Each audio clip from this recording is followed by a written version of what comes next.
Greetings, everybody. Jeffrey Guterman here for the Strat-O-Matic Sports Network, and we're doing it again. We've got an afternoon game on September 8 in our 1969 replay, and it's going to be the first of a two-game series. Minnesota Twins at the California Angels in the Big A, and we're so glad to have you join us. I have a few preliminary remarks to make before we get to the starting lineups and the first pitch. So if you would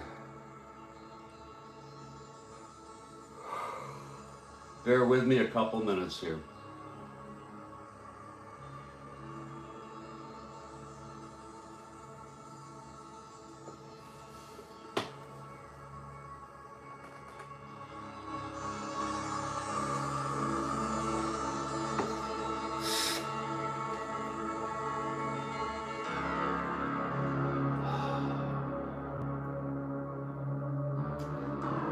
Oh, and what a beautiful sight. What a beautiful sight that is to see Kathy Harden here.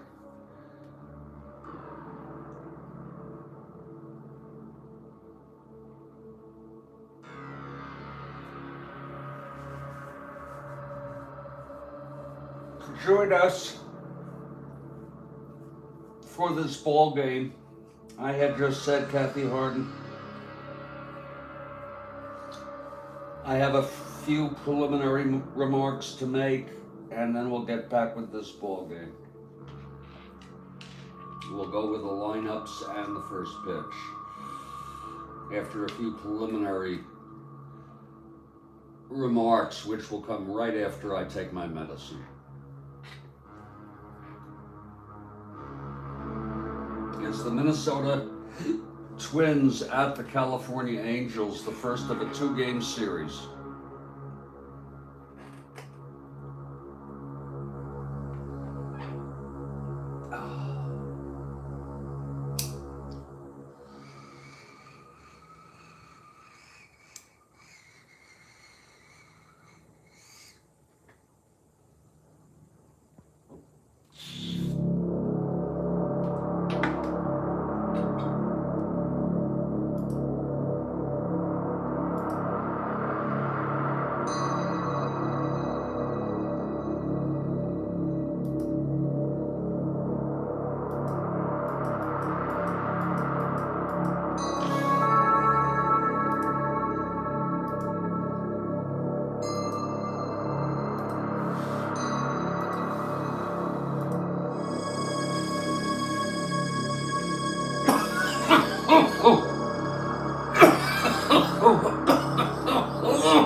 Ladies and gentlemen, I've been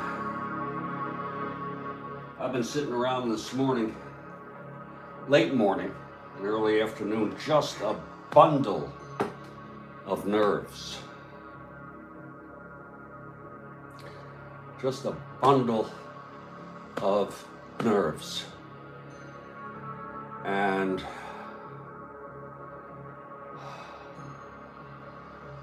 I'm doing the best I can right now. I have plans. I got all sorts of plans and lists. And the other thing is there's nothing imminently dreadful to worry about. So I think I've just convinced myself of that, and I'm going to try to get through this ball game without taking a pill.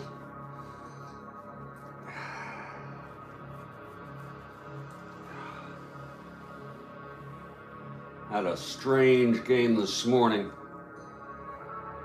We'll try to get back on course here. Even though the good news is the Giants swept and therefore are back within 6 games of the first place Braves in the West of the National League. If we're talking American League, it's over, folks. Both clubs have leads of over 20 games.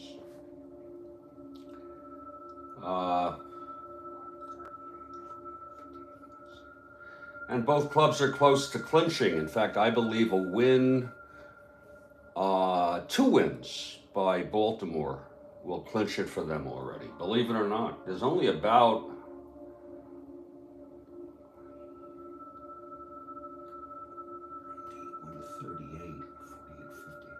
only about 24 games left, give or take. It varies by team. The California Angels are mathematically eliminated. We're going to get right to this ball game in a minute. I'm feeling a little better right now. And what I thought I would do here is share with you our standings. These are completely updated through our most recent games. And I don't know the extent to which some of you are able, because some of you use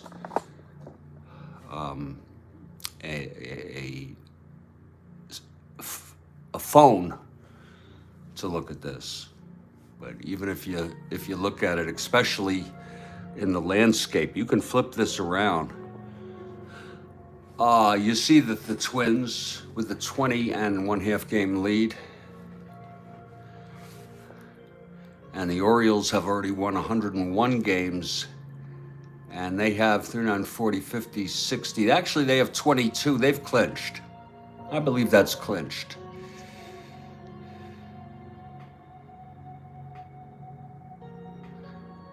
One 40, 50, 60. They have 22 games left. They've clinched. In fact, I could probably put that. You know how they put that little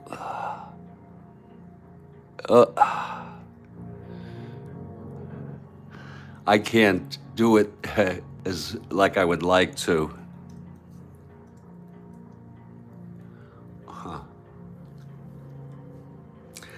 I'd rather have it be straight.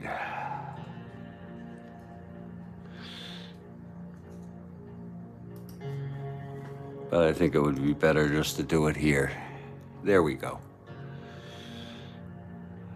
There we go.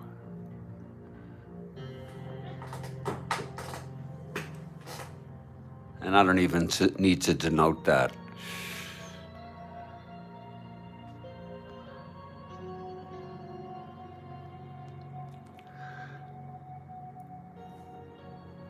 Angels have been really, really skidding since the All-Star break.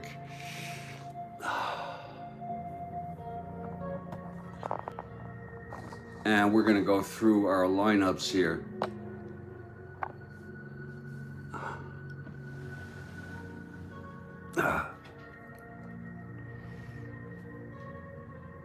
And then we'll play ball. We're at the Big A. It's the first of a 2-game series, which is a little unusual, but you know that sometimes that's how that works when the schedule is different.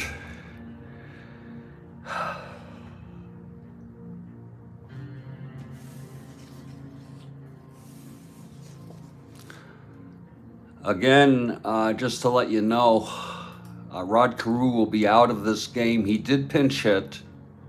Frank Castro also pinch hit. He's not even worth going anywhere near. He had 2 at-bats.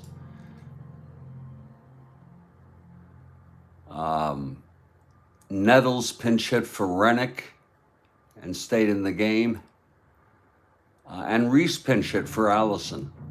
So I don't know if they changed pitchers or what. The Twins used 3 pitchers, Grisenda, Woodson, and Worthington, and the Angels used Tatum, and the Angels won this one 6-4.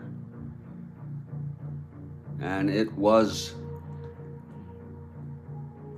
May who got the win, Tatum the save. Jim Perry comes into this with 17 wins.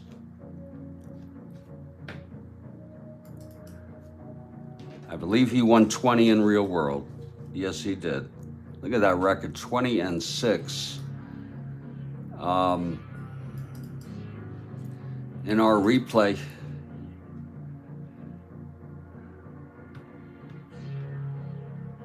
Dave Boswell has won 20 for the Twins.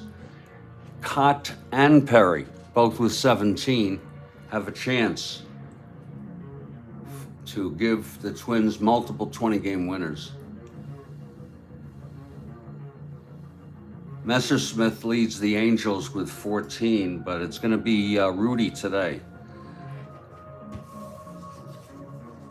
Now let's look at our opening lineups.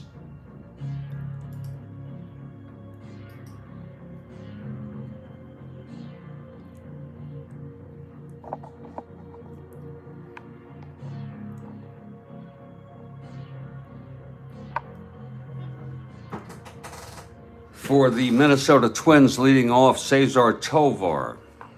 I don't think I bothered to let you know. Oh yeah, Nettles pinch hit, I told you that. But so did Carew, and he got out. Kathy Harden is for the Twins. Batting second, Tony Oliva in right. Batting third will be Harmon Killebrew at first. The cleanup hitter, and he played very little this season, but he is a beloved player for this Twins organization. Batting cleanup and hitting left field. He does have power. Bob Allison. Batting fifth and playing third is Rick Rennick. Also didn't play too much. Mitterwald will be catching. He's been out for a bit. I think he might have pinch hit recently, but he's been out, didn't catch much. It's going to be George Mitterwald. Ted Uhlander batting seventh. He was the leadoff hitter for a while. And he, especially against right-handers, he is going to bat seventh and play center field. The wonderful Leo Cardenas will bat eighth and play shortstop. And it's Kathy Harden for the Twins, in case you're wondering. And like we said, the pitcher with 17 wins already, Jim Perry. This is not an easy time for the Twins. They have a month. They are, they're like a couple games away from clinching, but they have a month to wait. And you don't want to overdo it. You don't want to, cause an injury. But you certainly want to stay in the groove. I don't know what the metaphor would be that I would be looking for.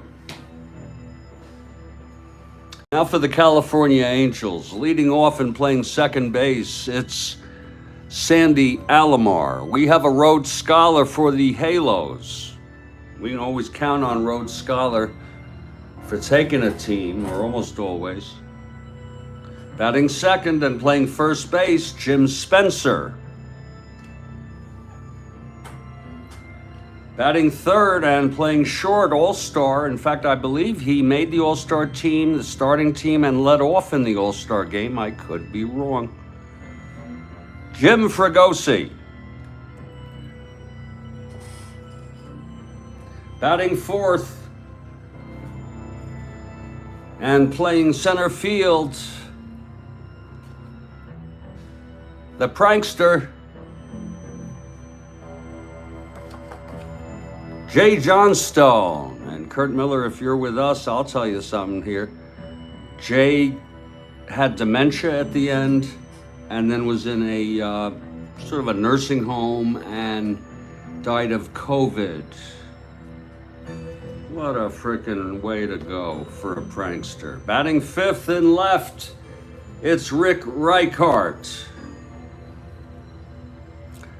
This Angels team has had just an awful second half of the season. They were at around 500 baseball up in mid-season, and they have fallen to 13 games below 500 and eliminated already. Batting sixth and right, it's Bill Voss.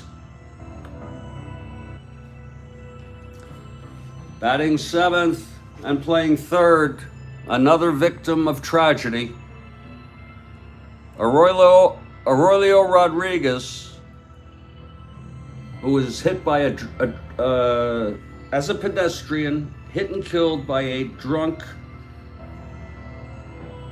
person with some sort of disorder, brain disorder, who had a suspended license. Batting eighth and catching today for California, it's Joe Askew.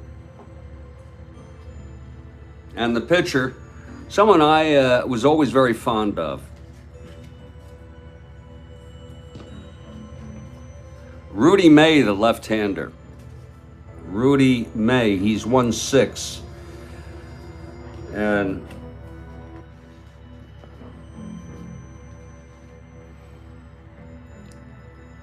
he'll be starting, and his first endurance is the 7th. Perry's is the 7th, and we're gonna get ready to play some of our Strat-O-Matic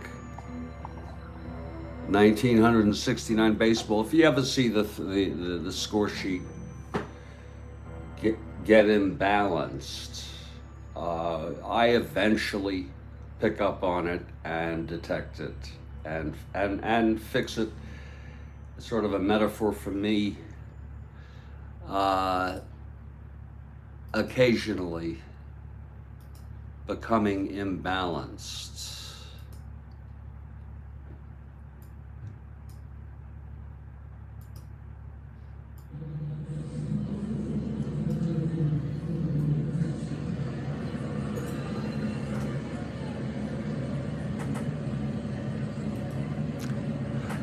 Greetings, everyone. Jeffrey Guterman in Studio B here in Fort Lauderdale, Florida. And we've got a ball game here. It's going to be Minnesota at California.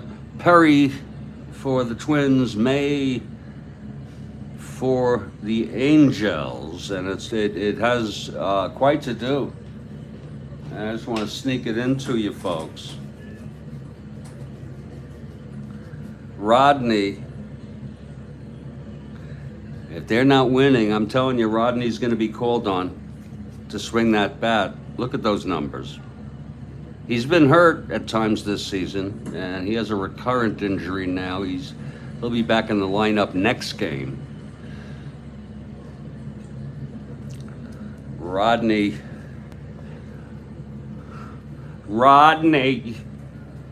And the Angels take the field. We're at the Big A. There's Rudy May on the mound now,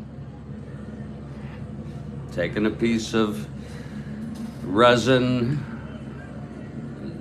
and he's warming up with Askew behind the plate. Spencer at first, Alomar at second, Fregosi at short, Rodriguez at third. Actually, some really good, pretty good infielders there. Outfield left to right, Reichart, Johnstone, and Bill Voss.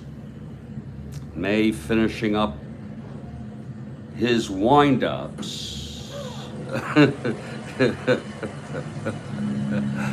Oh, Lord. Lord. And Rudy is ready. And here's Cesar Tovar, the quintessential utility man.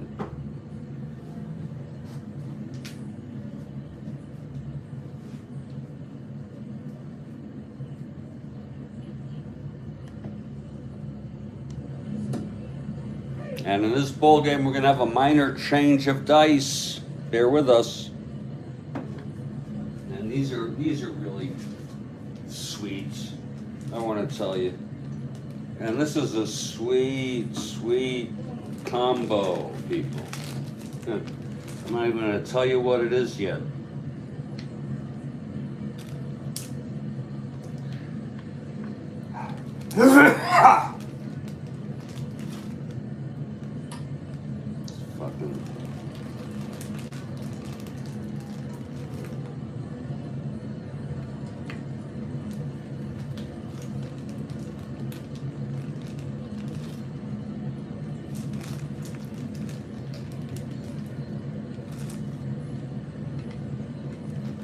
Oh, is that pretty?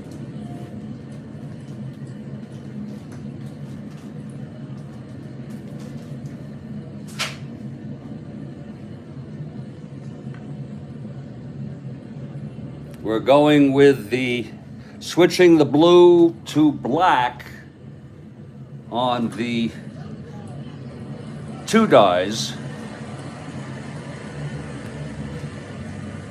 And we've got a beautiful black, red, and white. Easy on the eyes.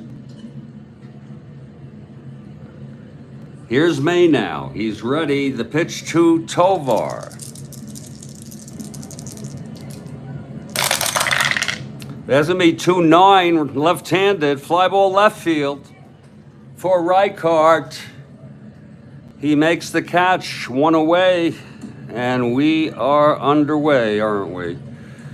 A 2-9 left-handed fly ball. Those are very sharp. Thank you.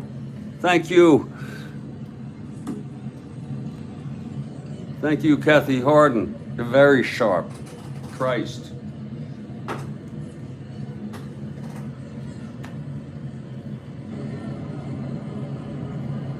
Here's Tony Oliva. Lefty here, May. On the mound.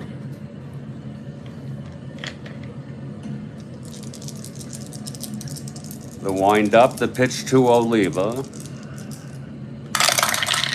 That's 1-8, and he popped him up to first. Spencer, 2 outs.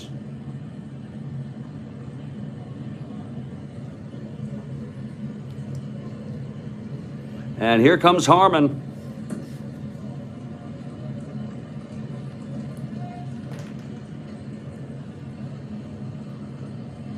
Harmon hitting a lot of homers recently. He was underperforming for Real World, but he has hit a lot of homers recently. He's got 44. He hit 49 in Real World and was the most valuable player in Real World.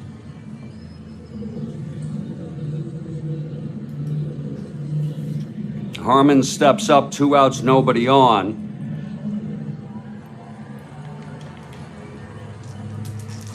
Here's May now. And the pitch to Killebrew. That is 4-5 right-handed, and he struck him out. And it's a 1-2-3, and boy, did Rudy look good there. In the top of the first, we have Kathy Harden for the Twins.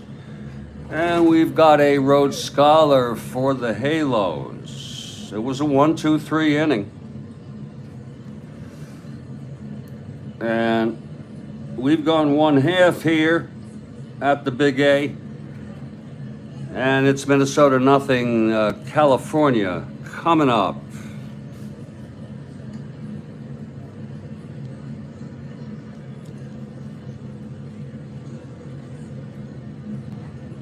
Well, the Twins take the field. Here's Jim Perry now on the mound, throwing his warm-ups, going for his 18th win.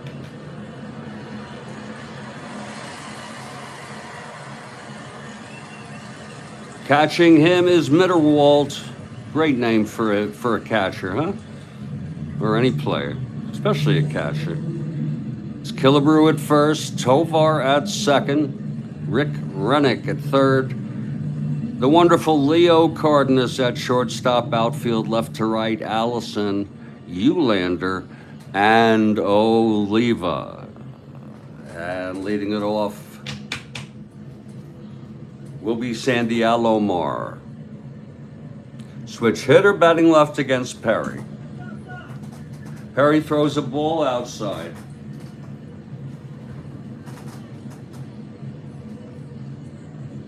Beautiful afternoon for a ball game.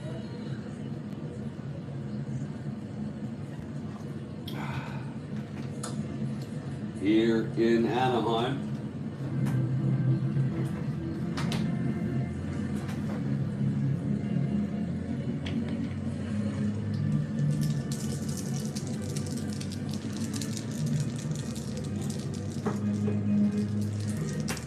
Here's the pitch from Perry.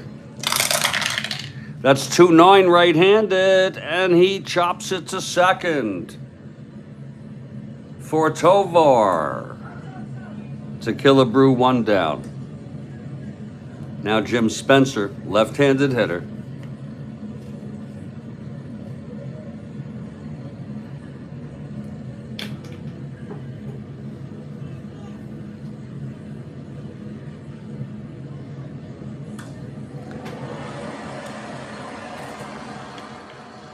Okay, Perry is ready.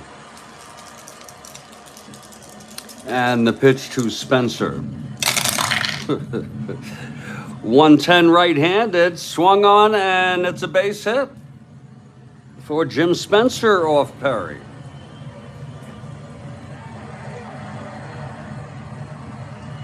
It was a 110 right-handed. Turns out a base hit. We're looking for diamonds. Looking for ballpark effects. All right, Spencer on first, one down. Here's Fregosi now.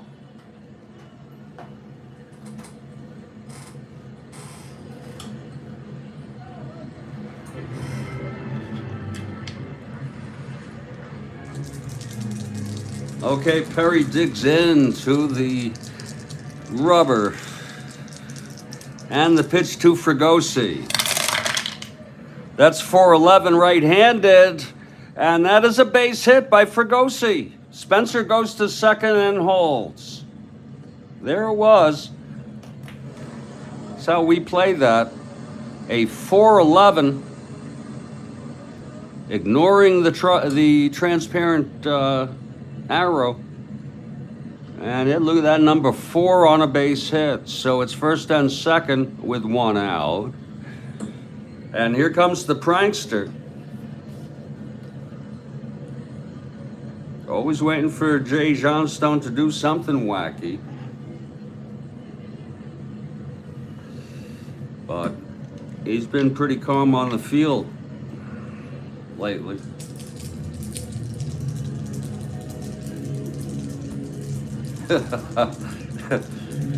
Oh, and he's dead. Folks, he is dead. Oh, Lord.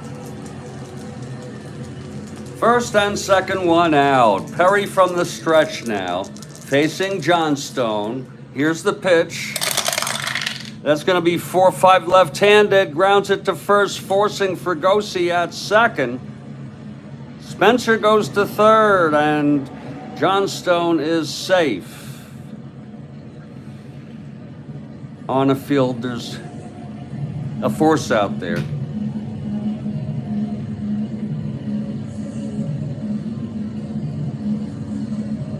So that'll be 2 away, first and third for Rijkaard.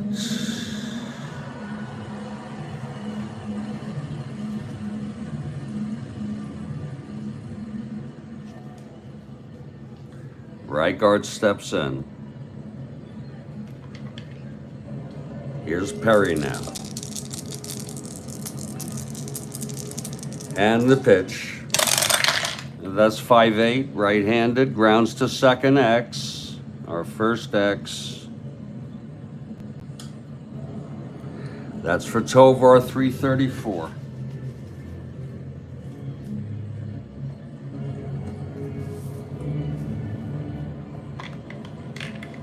Prankster dancing. 334, that's gonna be a 7-3, G3, no one's being held. And if I should have, it was a mistake. Johnstone a D.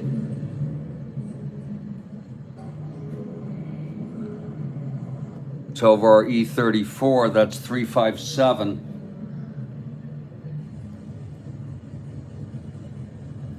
And he throws him out for the third out, and the side is retired. So nice play by Tovar. No runs, 2 hits, and 2 left on. Perry got into a little trouble there with allowing back-to-back singles to Spencer and Fregosi. And Prankster left dancing on second. And it looks to me like the Watusi he was doing. A very bizarre thing to do when you are on second base. If if you're in a social situation.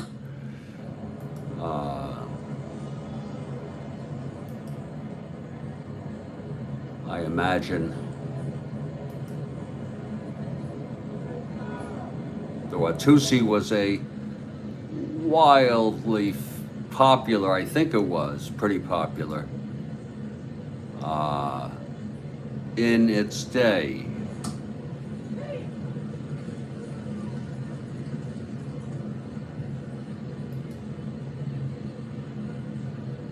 And actually, here's a moment, if we could just show a second here, of Lucy Baines Johnson, daughter of LBJ, Lyndon Baines Johnson, dancing the Watusi with some guy.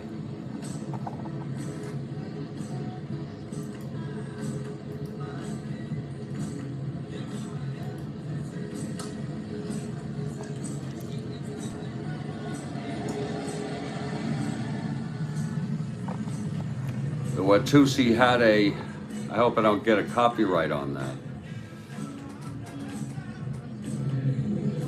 It was I really don't know a lot about the Watusi. Hope I don't get a copyright strike. I doubt it. We're gonna head to the top of the second when you show something that brief. It's gonna be Rudy May again. Boy, was he tough in the first, Rudy.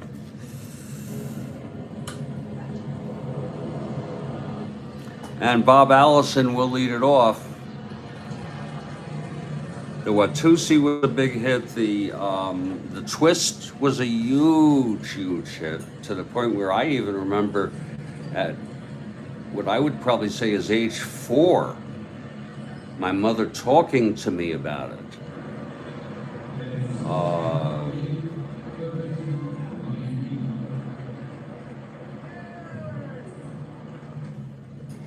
Leading it off here will be Bob Allison facing May. Top of the second, no score. And May, the pitch to Allison now. That's 4-7 right-handed, struck him out. That's the second in a row, and 2 for Rudy. You know, it's kind of hard to figure how you want the Twins to play it, but I say stay loose and play ball. And play your kind of ball. If you lose, you'd like to be on a winning streak, but it's a lot of frickin' games. They have 24 left. It's a lot of games to play and wait for their meeting with Baltimore. Okay, here's Rick Rennick now. Rudy retires the first 4 Twins in this game. Rennick, right-handed hitter. I think this lineup is chock full, except for Eulander. Oh, and then, of course, Tony. All right-handers. I believe that Rodney is a left-hander, and he is. Yep, left-handed hitter. Here's Rudy now. Facing Rennick. And that's 5-3 right-handed. Grounds to first, X.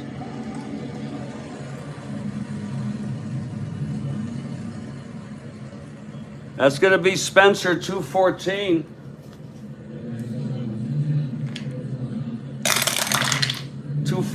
That's 22. G1. E14, 5, 6, 7, 8. And he takes it to the bag. 2 away and 5 in a row. Rudy really looking good. Here's George Mitterwald.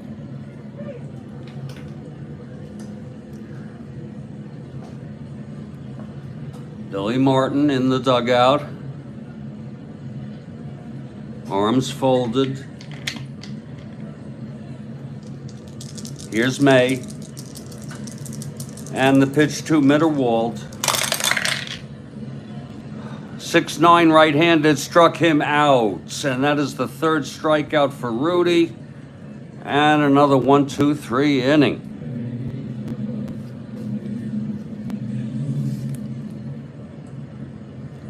Moving to the bottom of the second here.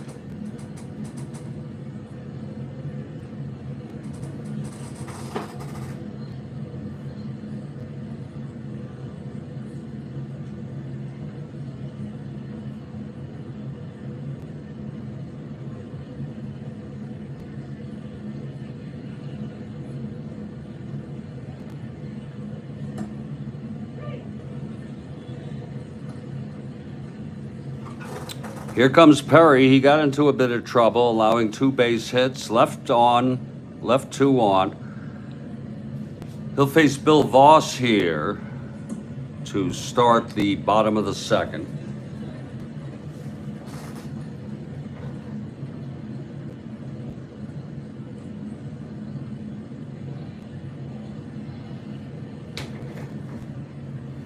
Voss, left-handed hitter.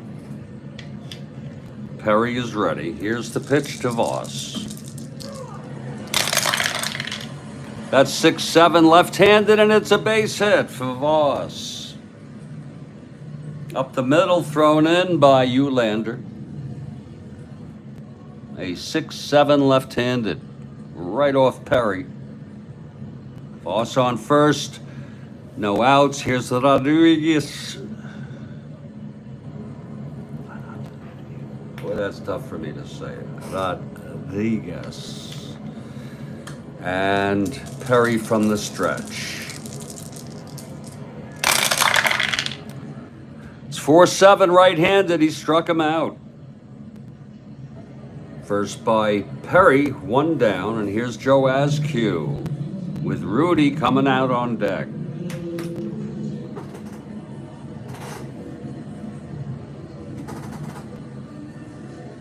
Oh.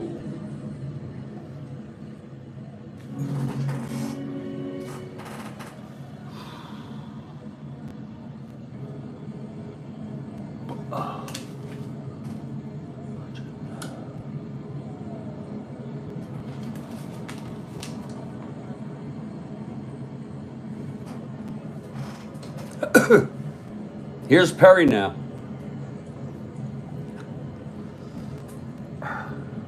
With 1 out, Voss on first, Askew at the plate. And the pitch to Askew. That is 3-4.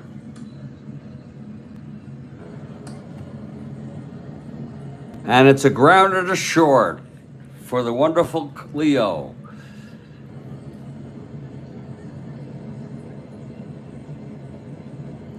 Wait a minute, 3-4 right-handed. Wait a minute now.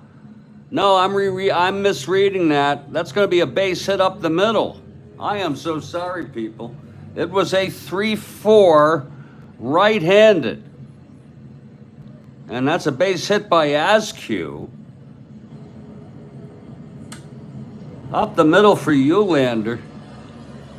Voss rounding second. 1-14. He will hold.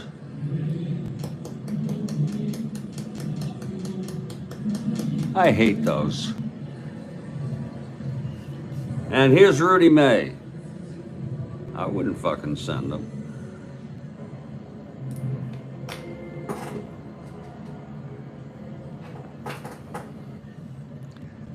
So the Angels get two hits again off Perry. It's one out. Askew on first, Voss on second. Rudy, a 1WL. Here's Perry now from the stretch. That's 410.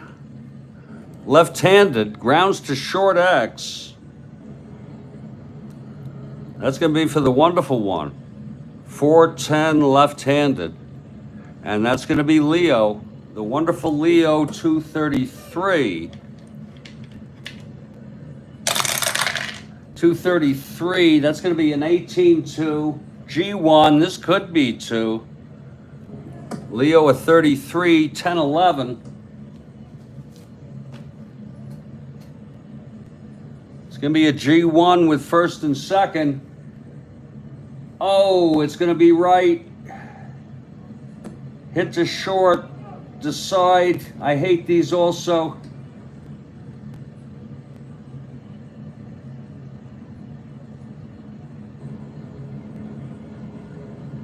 This is a fucking, what the fuck?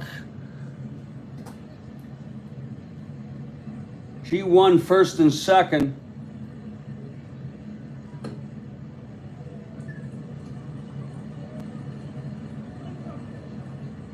This makes no sense to me because it's a it's a ground ball.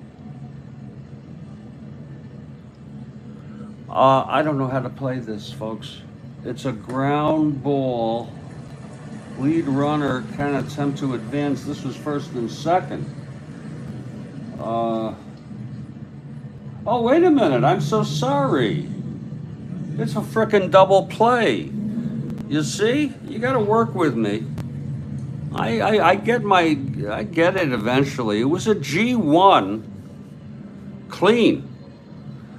And we look at first and second, and that's a frickin' double play, 5-4-3, first and second. I was looking up here just as if second. That was first and second double play, and we want to say that it's actually was 6-4-3.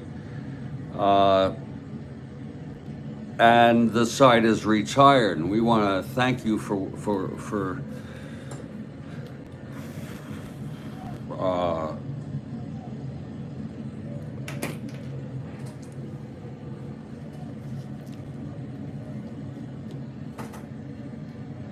waiting for me, working with me. I am a 65-year-old man, and my life has deteriorated in the last 20 years.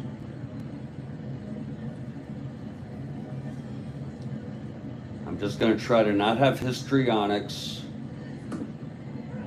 and do the best I can.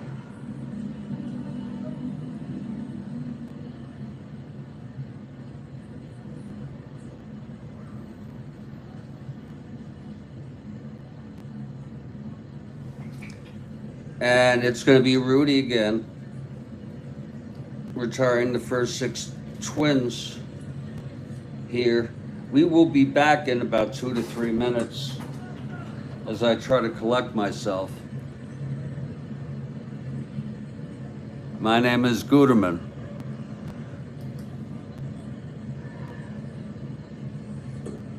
And this is the, I guess you would say this is the Strat-O-Matic Sports Network.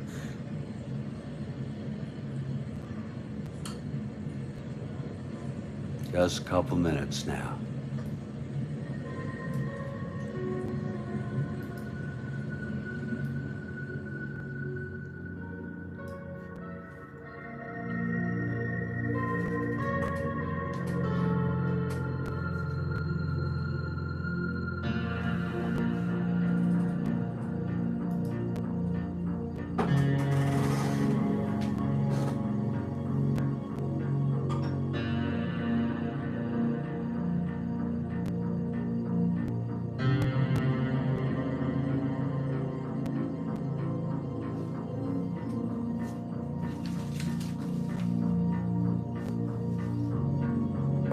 Oh.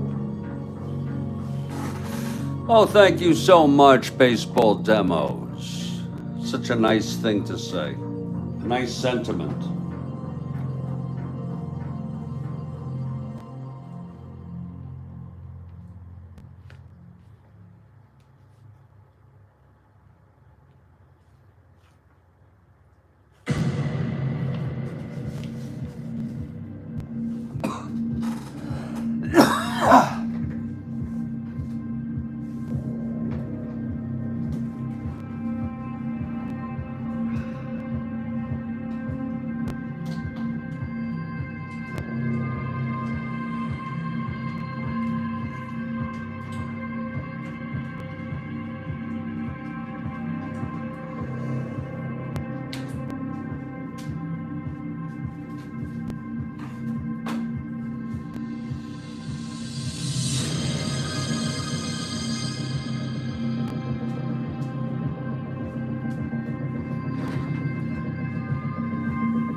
Oh, Baseball Demos, you're too kind to me. All right. Baseball Demos, I want to apologize to ask you this, but I remember you told me who you really were and or you have a second account. Is that true? That way I get to know you better. I'm looking at your Baseball Demos.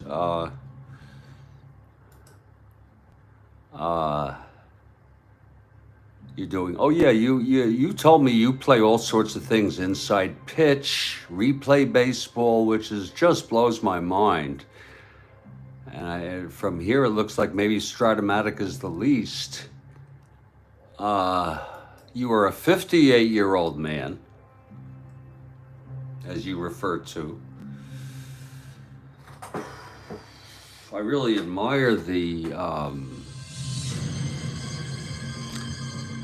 gumption, just the pure gumption to play all these different games. I have enough trouble with Strat-O-Matic. And like you say, you are a 58-year-old man.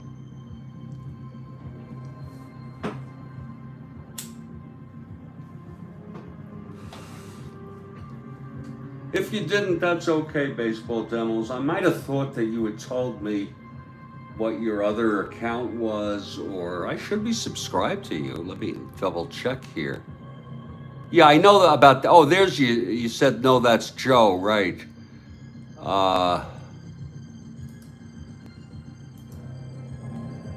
I am subscribed. Sure.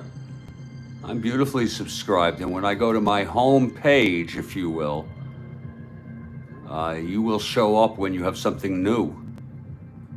And I could go to it anyway. Any freaking time I want.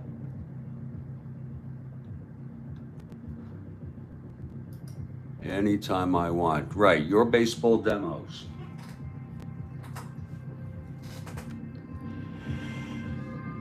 And this is a great time, folks, to talk about Strat-O-Matic, chat about Strat-O-Matic. I would set this up so that you can bring people on live with video, but in my opinion, so few people request to do it, and I would do every game like that. It's just that the landscape is not available on Live Together, and the landscape is so important. Yeah, I know JC, sure, Joe.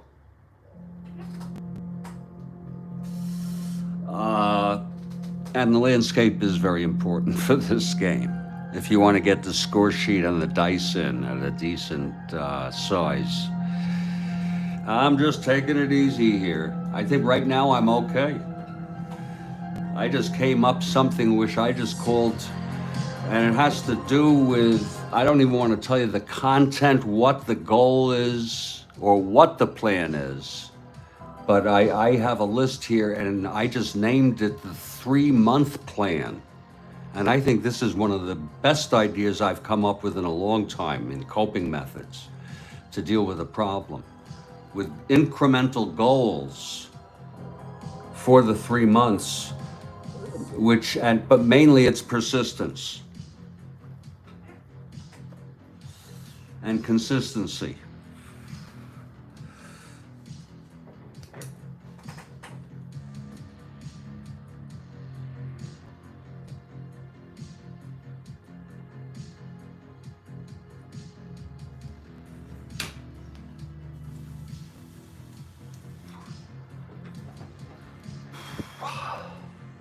You are David. Very well. Glad to meet you, David. I'm just sitting here relaxing, just taking off a little bit of what I got going here. And I'll be ready to come back to this ball game in just a couple minutes. I have nothing to do till 6 o'clock, folks. And Strat-O-Matic sounds like as good a thing to do as ever.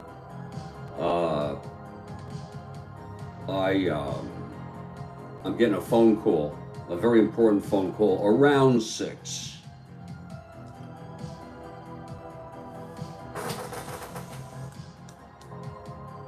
And I hope it's good. I hope it's good in your neck of the woods, people, wherever you may be.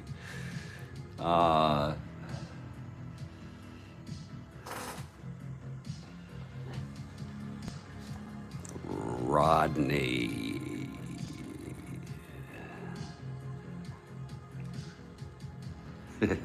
332 hitter. Now that's something, huh? He was something. Some crazy shit going on in the news. Some crazy frickin' shit going on. I don't want to get political. I've also heard a story of a morbid murder. Morbid. I don't even want to get into it. I don't want to tell you about it. But I gotta tell you, that shit coming at you every day. Well, it's a good reason to become a monk. What did monks do? I think they had reading material, already established texts, but I'm not sure. Then you have different types of monks. I don't know, maybe some monks are not cut off.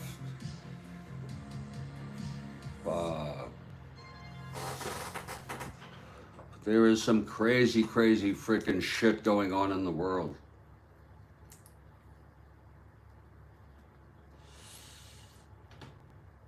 And what's going on in the Senate, I think it's the Senate. Is the Senate hearing? Yeah, I think it's a Senate hearing with the CEOs of major social media and big tech companies.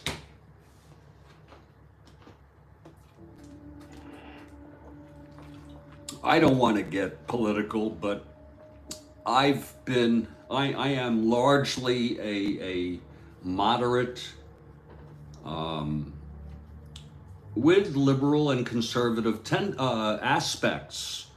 And I don't like the government intruding any more than you do. However, I like a civilization that sets laws to make the world safe, and we are so far behind the US government in regulating social media and tech in general.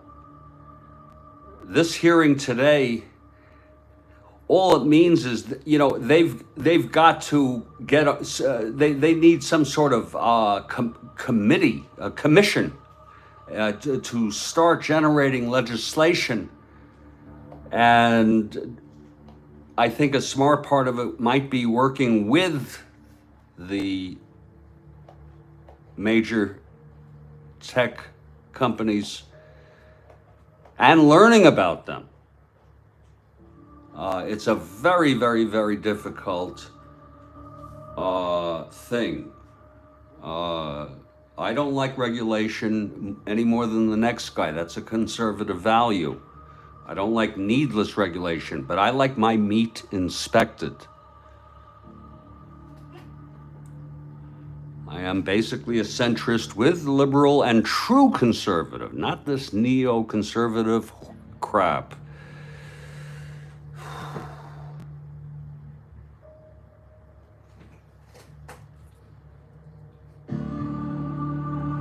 Yeah, and I mean it too. I freaking.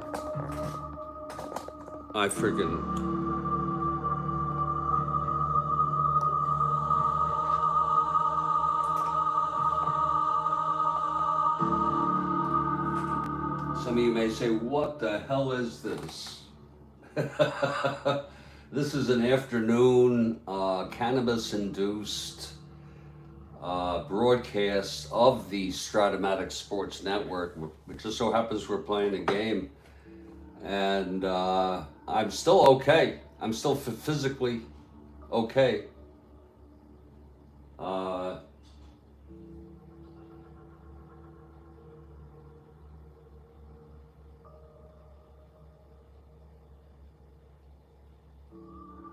But I feel like the things that I'm doing are right in my life to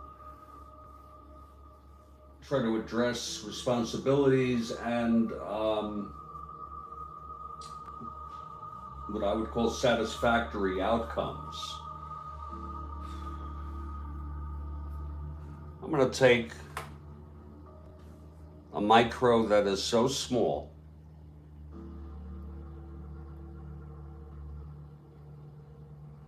Okay.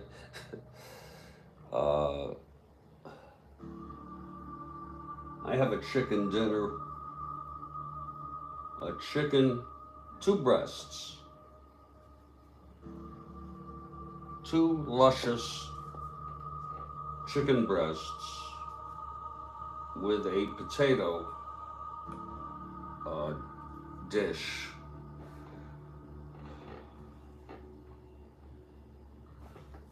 And I got potato chips and Chips Ahoy cookies.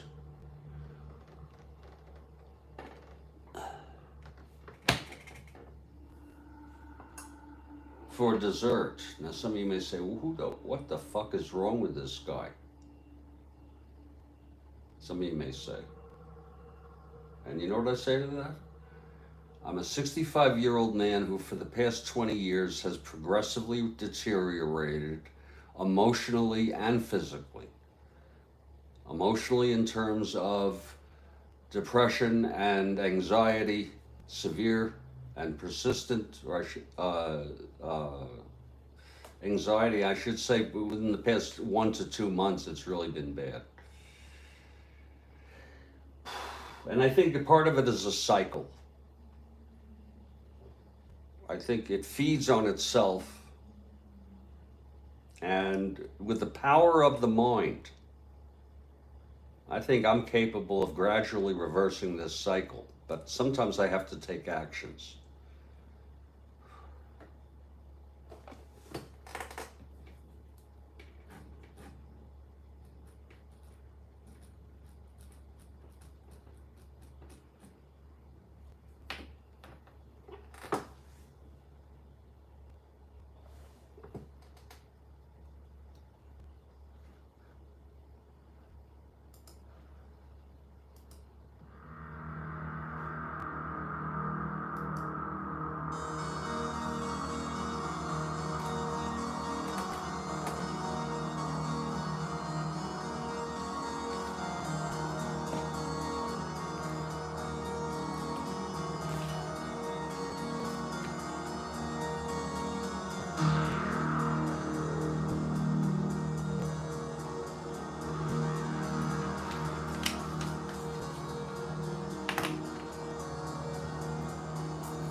Oh! Oh!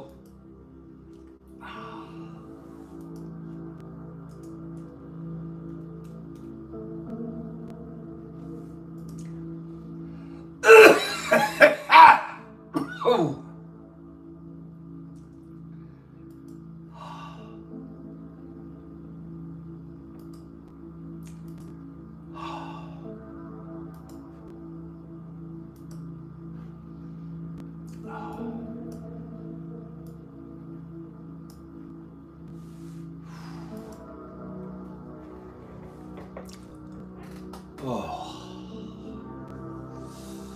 We are at the Big A.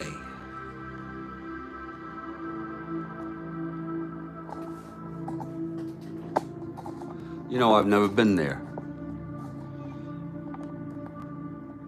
I've only been to, in California, Oakland Alameda Coliseum. I survived a blue pitch there in 1971 against Rudy May, of all people.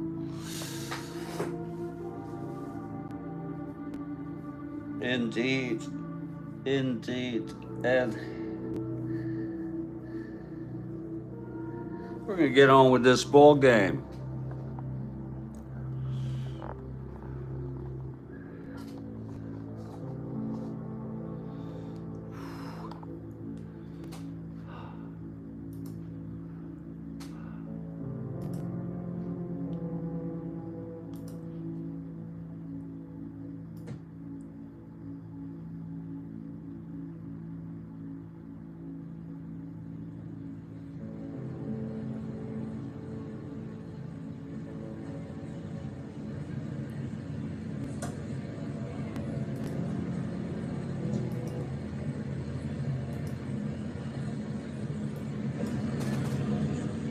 Hey everybody, Jeffrey Gooderman. I think I'm all right.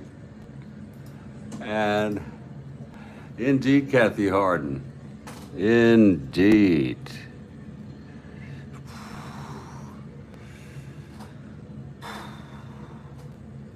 We're gonna move to the top of the third here. Here's Rudy now.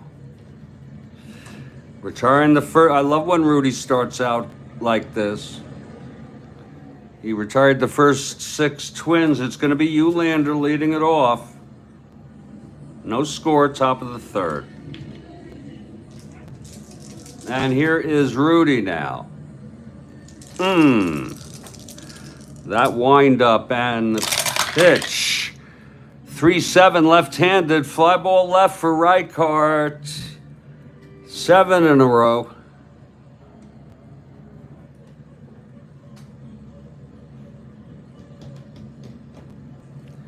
And here comes Leo.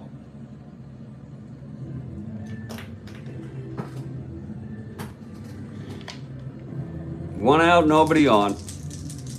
Rudy, the wind-up, pitch to Leo. That will be 3-8 left-handed, and there's a base hit to left. Leo with the single. Thrown in by Reichardt.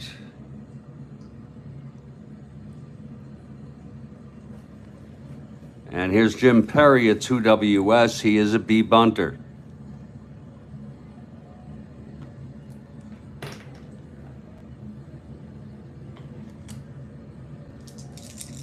Rudy now.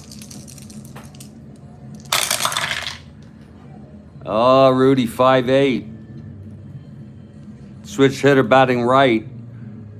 And it's a base hit by Perry.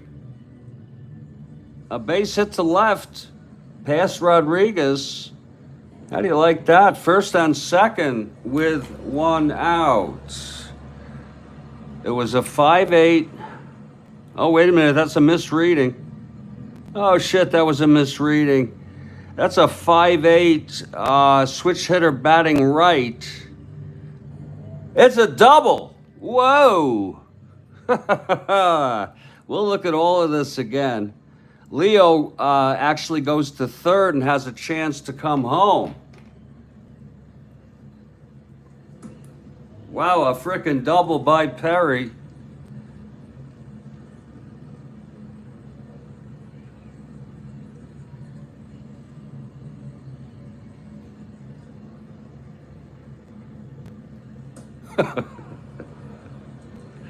Let's look at it all again slowly. 5-8 for Perry, switch hitter, batting right. And it is double 1 to 5, and it's a 1 on the frickin' die. Now Leo is rounding third.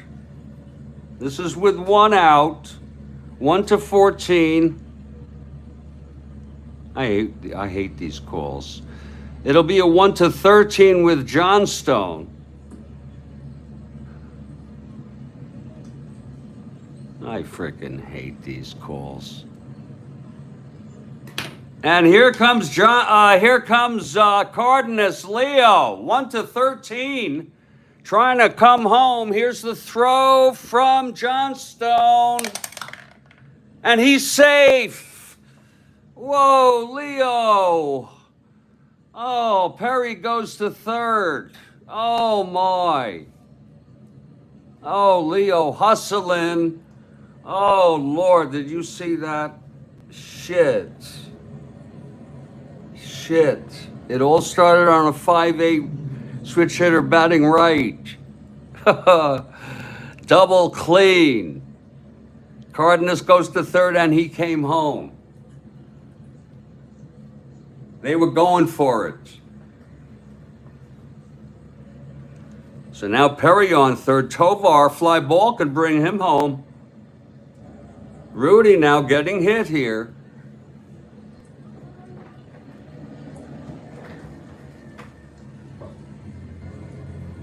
Oh, Lord Christ.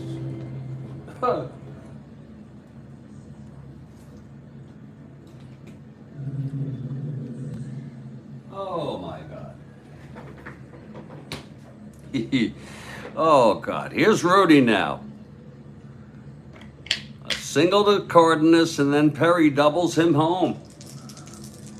Here's Rudy facing Tovar from the stretch. That's 6-7, right-handed. It's going to be a chopper to second. See if they can hold him.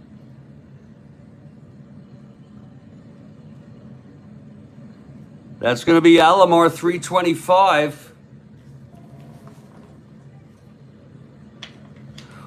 Whoo! 325, 23, G.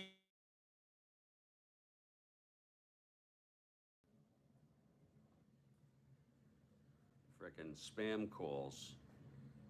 Breaking my frickin' concentration. It is to, that's a 4-8-11 with Alomar at 25. It was such a good roll that I was on. And again, it's, so wait a minute, 4-8-11. He's gonna boot it. Oh my. G1E1 for Alomar. And it's gonna be, Perry comes home. My Lord. Alomar with a very costly error. Oh, wow. And Twins lead at 1-0 here.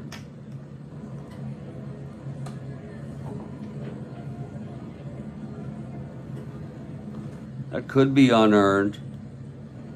Here's Oliva now.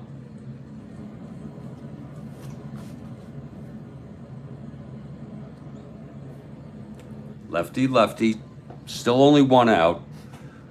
It's Tovar on first. He's a double A.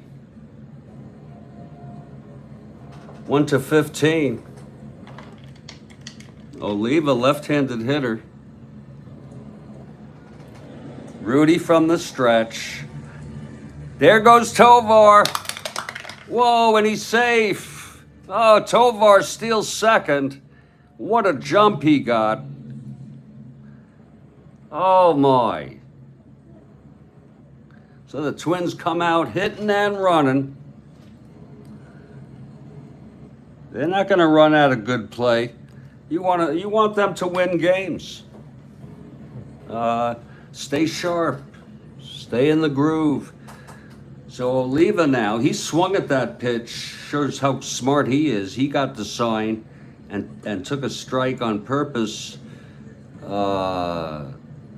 to block Ascu's vision. Now it's a 2-2 count on Oliva with one out. 2 in here. Rudy. Oh, Rudy from the stretch. And that's 6-7. Left-handed grounder to second again. This will be for Alomar again.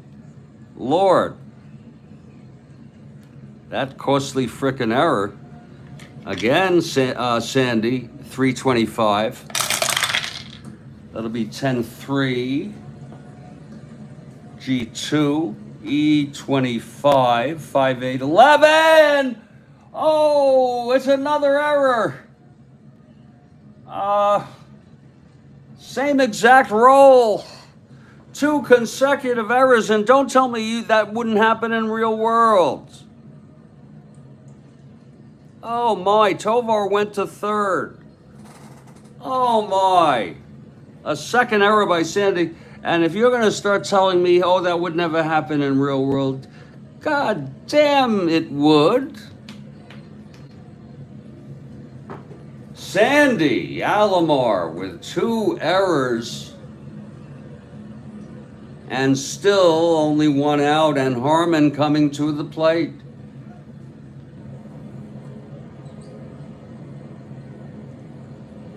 Not to any fault of Rudy here.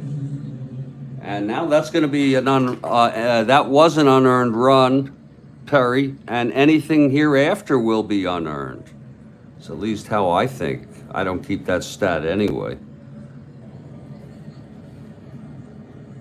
Tony, here comes Killebrew now. Oh, Lord, I love it. Angels making it easy for the Twins. Indeed they are. And Perry will hope, he's allowed 4 hits in 2 innings, but got out of it.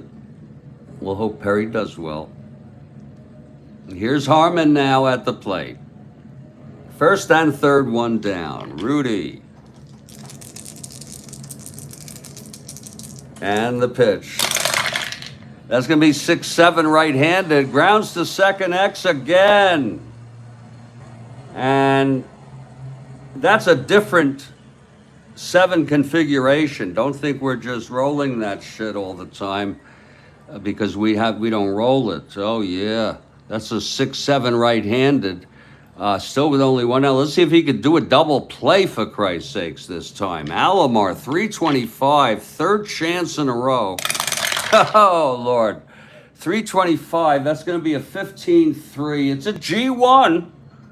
Let's see if he can goddamn not get an 11. 3-4-5, rare play.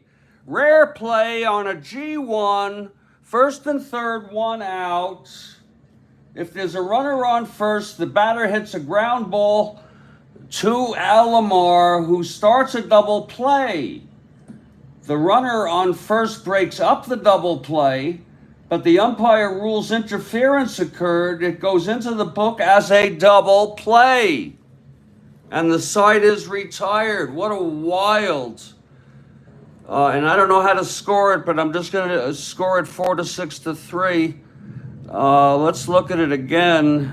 The side is out 2 runs, and it's 2-0. This is wild shit. It was a G1 RP, a G1 rare play. And here it is. And if you want to see it close up, I'll give you some kind of close-up vision of this shit. Let me see if I can really bring it down for you. A G1 rare play turns into a double play, and you can read it, and you know what? I don't really give much of a shit about what any of it means other than when it says it goes into the book as a double play. Whatever the hell. Why doesn't he just say it is a double play? There it is. If there is a runner on first, which there was, first and third, one out, the batter hits a ground ball to Alomar, who starts a double play. I guess you would call him throwing to first. He gets the second. He gets the guy going to second. And the runner on first, though, in running, breaks up the double play. The umpire calls interference, though. Okay. And it goes in. It is a double play.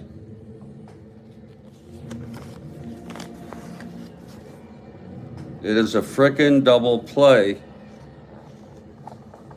And that's a rare play. That's a super advanced rare play. Interference. I'm not even going to write it down because this game, we'll forget this. This will be history. But Harmon grounds into a double. A very strange inning. 2 runs. One of them unearned. 2 consecutive errors by Sandy Alomar. And we're in the middle of the third. It's a 2-0 ball game. That is some strange frickin' stuff, people. For me, at least.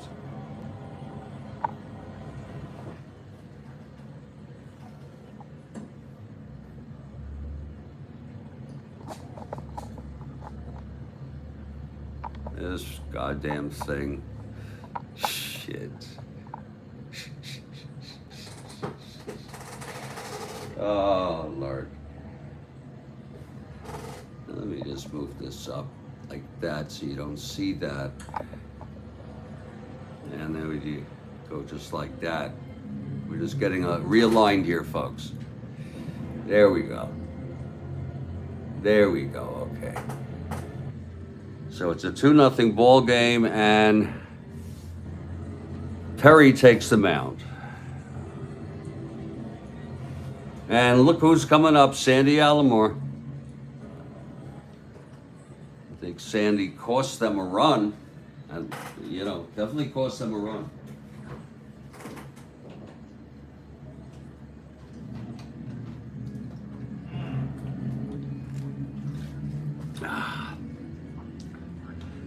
Leo singled, and then Perry doubled Leo home. But then Alomar, 2 consecutive errors. Could be a turning point in this ball game. Here's Perry now, facing top of the order. Alomar 0 for 1. And the pitch. That is 5-7, switch hitter batting left, and that's a double down the line for Alomar. And it reminds me of what a child psychologist said. His name was Chaim Ganat. He said, always give a child a chance to redeem themselves. And Alomar seeking redemption with the double. If he comes home, it would make it all good. All freaking good. Here's Jim Spencer now. Perry, he allowed 2 singles in the first, 2 singles in the second. Here's Alomar leading off with the double. Here's Perry. 3-6 right-handed, grounded back to Perry. And Alomar holds. So it's 1 away.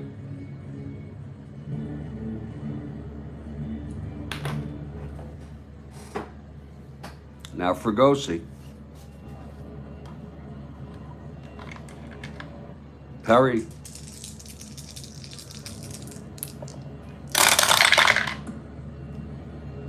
2-9 right-handed, chops it back to Perry again.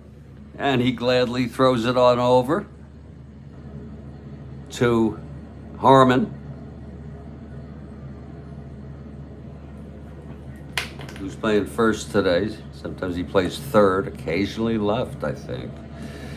And here's the prankster with a clutch situation. Prankster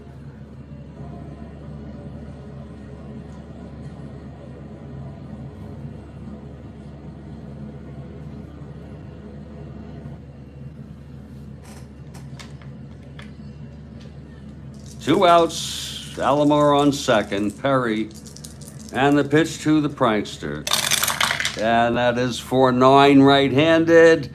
Oh, he chops it to second. And Tovar fields it, throws to Harmon. And the side is retired. So the Angels strand Alomar there. That's really, in my book, that's shit. That's pure shit. That's excrement. That's the one word I would use for that. You get a leadoff double. And Perry, though, let's not take away the credit from Jim Perry. And we've gone 3 here at the Big A. I'm Jeffrey Guterman, and this is a meaningless game at the end of the season, first of a 2, but it's fun to see the ball players. And I have a Rodney in case I want to just, for the fun of it, have him hit. Rodney. We've gone 3-2-0 Minnesota.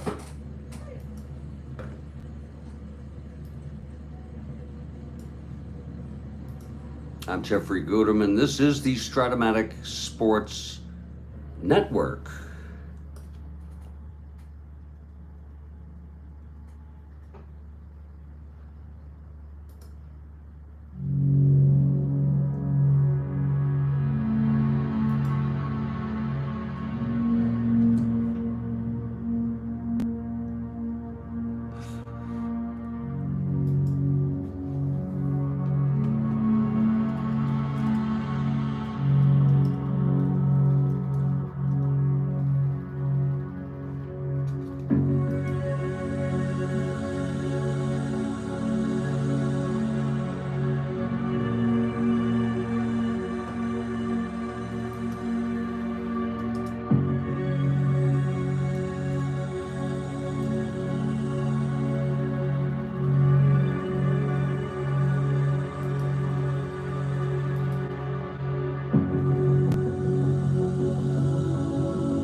I'll be back in a little bit, folks, maybe about 15 minutes or less. Just trying to get it together. It's 2-0 ball game.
I have a little contest here.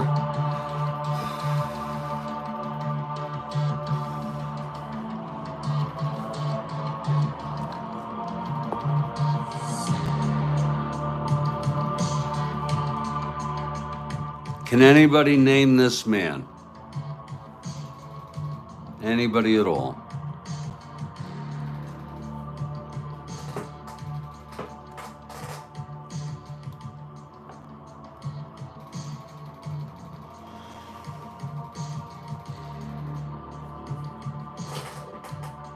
Anybody at all?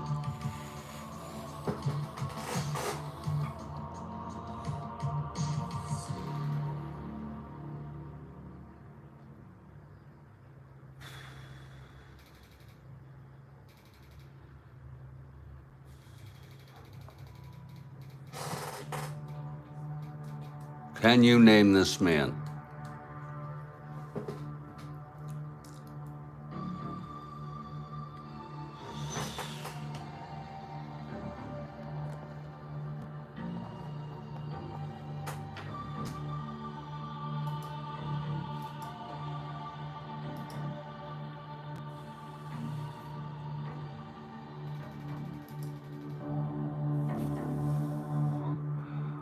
No hints. The picture is the hint, Kathy Harden. I hope you don't mind my playfulness. Here's another one of him.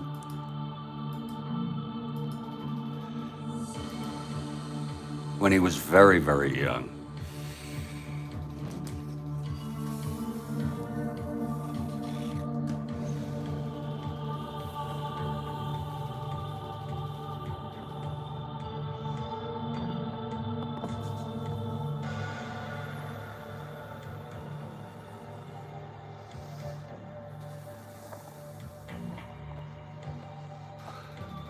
Oh, can anybody name this man?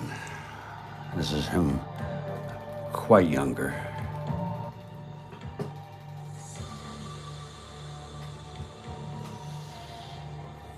Oops.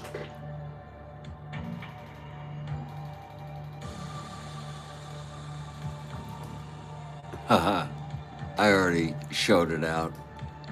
I wonder if anybody can guess this man. This man here.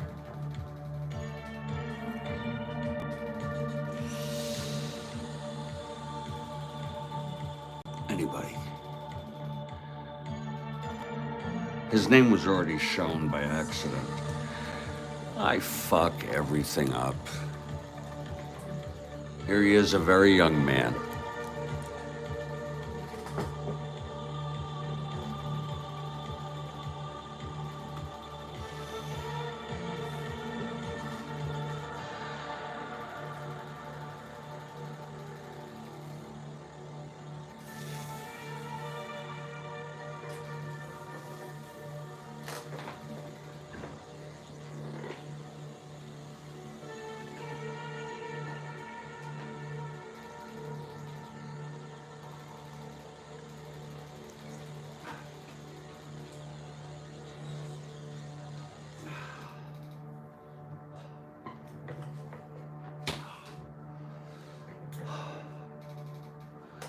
All right, let's keep going.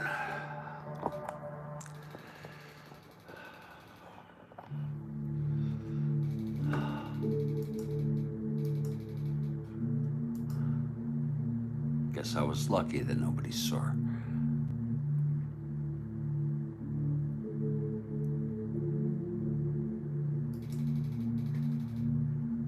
What the hell? Oh, there, yeah.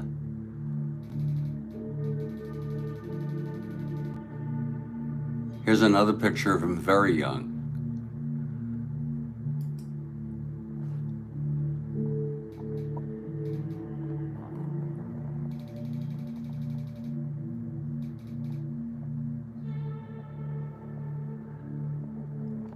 Now let me pick out which guy he is. He's second from the left in this bottom row, right here. This man right here. Very young.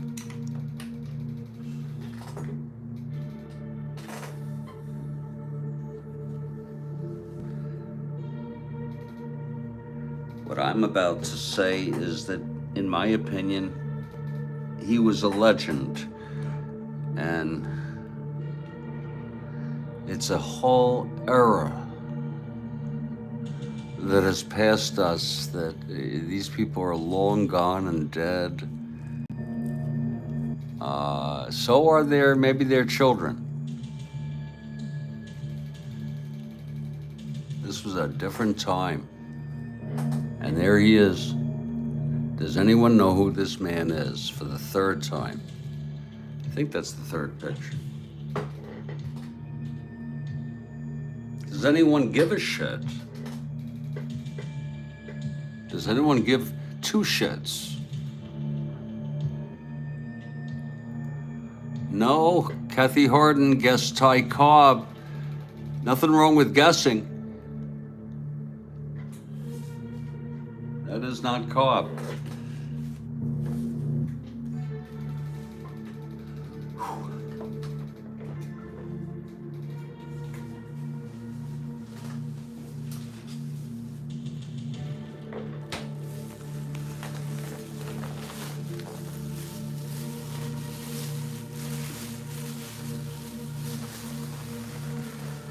I am into a different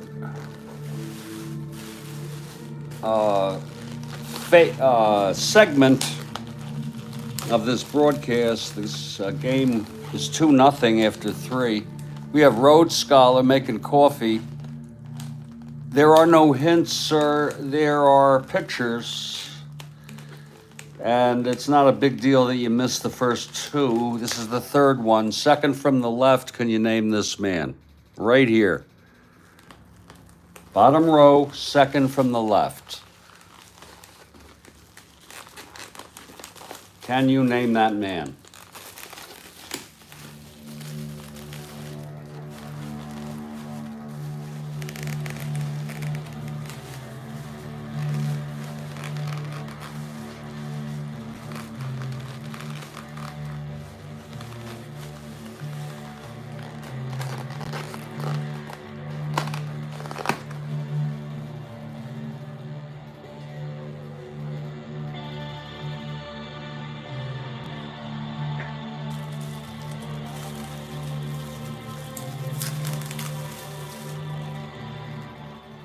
Oh, Road Scholar, what a sense of humor you have.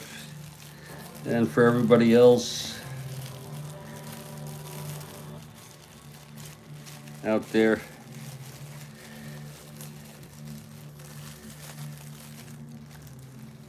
Lee Oswald was born in 1939.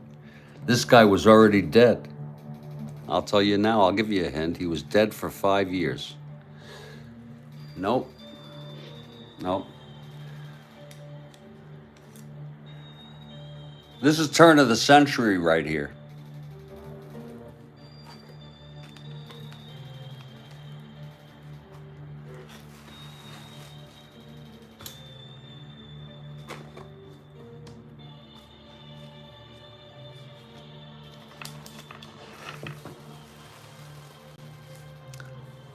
We'll move on.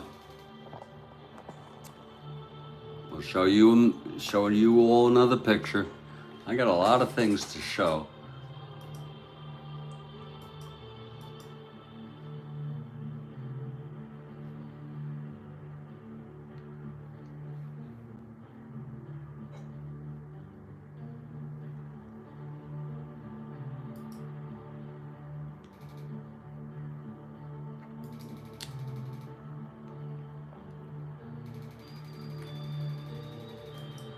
No, it's not Lou Gehrig, Kathy Harden. No, not Lou Gehrig. Here's another one.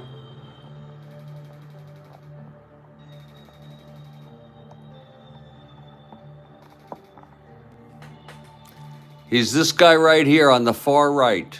This guy right here.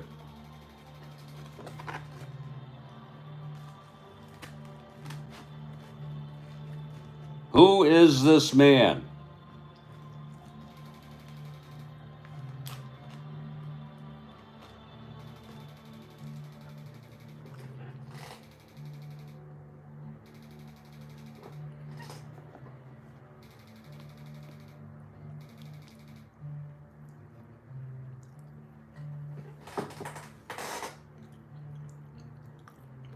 I understand it's a profile, so it may not be easy to see. I'm going to move on.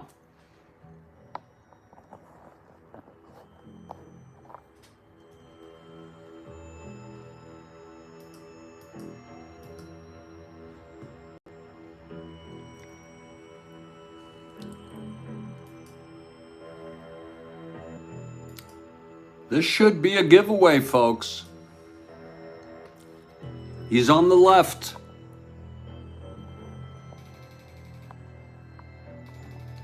Who is this man on the left?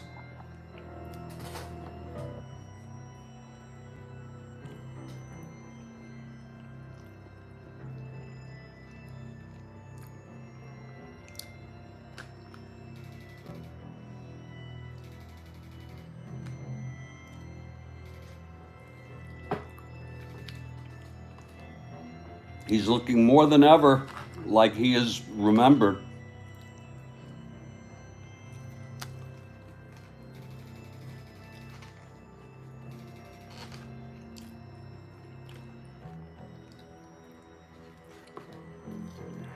Wow.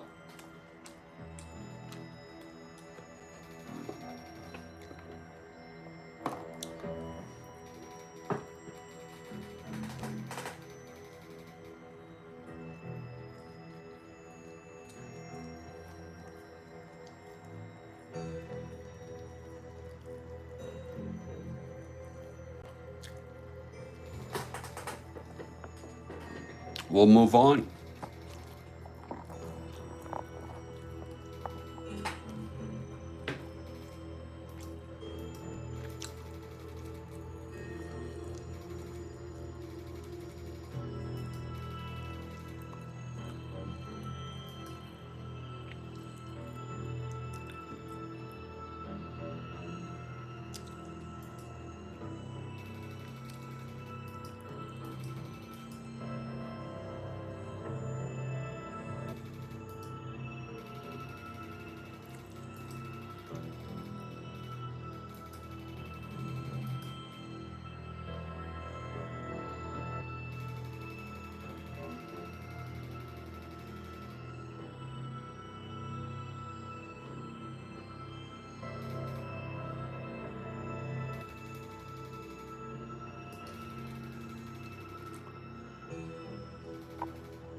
Who is the man on the right?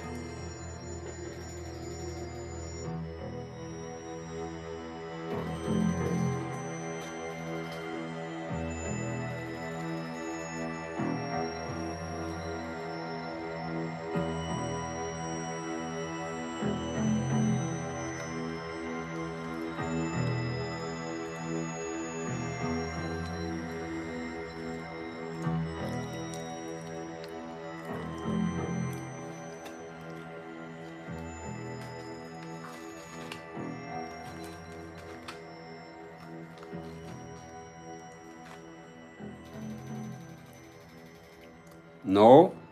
Wow. John McGraw.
You want to look at some of the craziest shit I've ever heard of in my life? You all know, and you think you may know this case, but you can never really fully know it.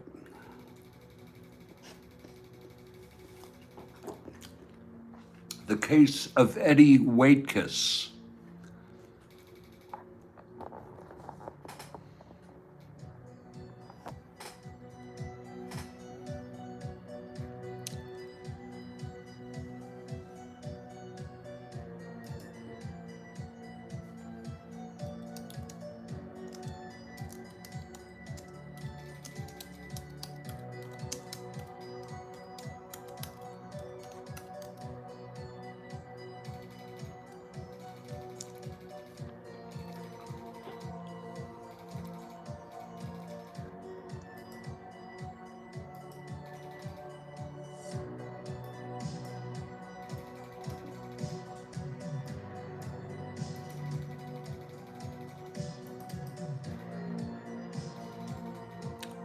This is a picture of Eddie Waitkus in the hospital after he was shot by a woman. And the author of Bernard Malmud admitted that he got the idea for using a woman shooting Roy Hobbs at the beginning of his film. Circumstances were a little different.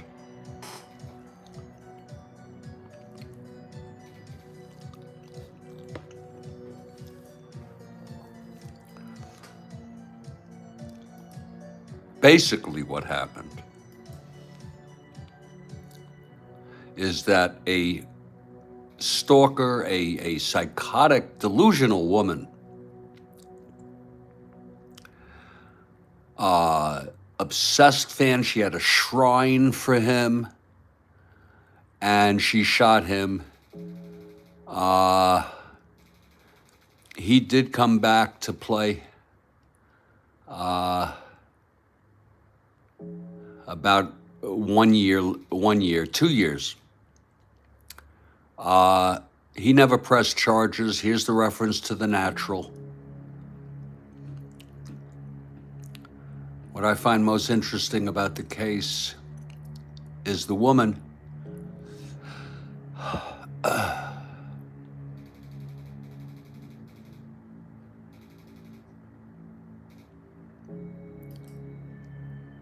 Ruth Ann Van Steinhagen.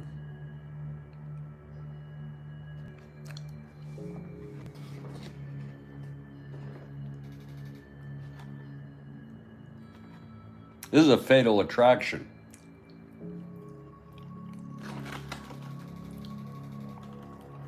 I would say different than the movie. The woman in the movie was not really grossly psychotic, but she was out of her mind.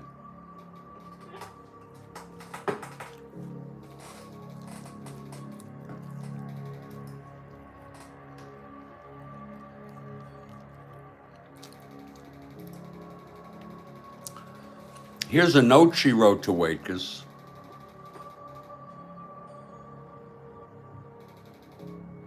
I don't know if this is you. You may have to dig deeper. I'm not going to go too deep. Whether she invited him. I think she invited him or asked him to meet her. He was reluctant at first, and then he finally agreed. That's how my memory serves me. But there's something I really want you to see.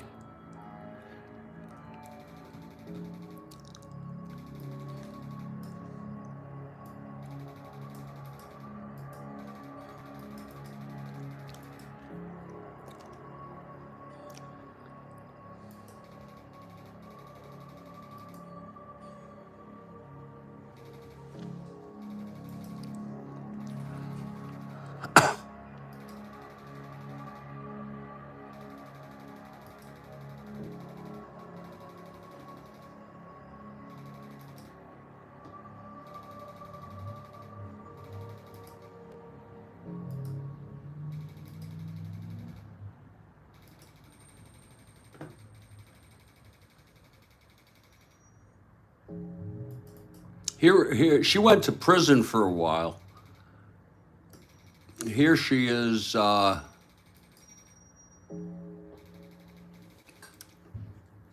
the prison. Oh, unbelievable.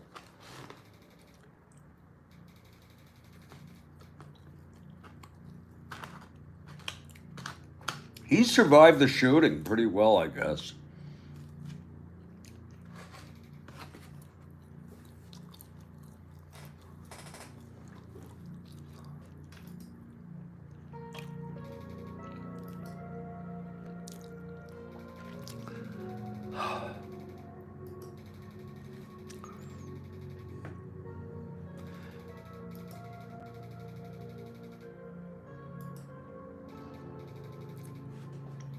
Here she is doing cleaning duty in the hospital. I think they eventually transferred her to a psych hospital. That's just a guess. But I do know that she was eventually released, and he did not press charges. You don't want to mess with her at all. Oh, God. It's a delusion, an erotic delusion.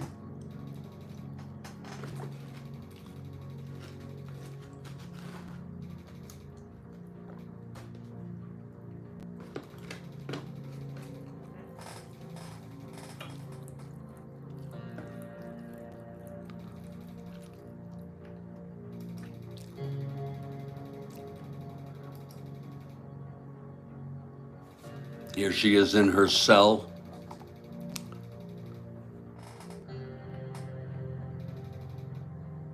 It's easy to say that somebody would be. Here she is in the prison trying to play, she's playing first base in high heels. And that's a nurse looking on.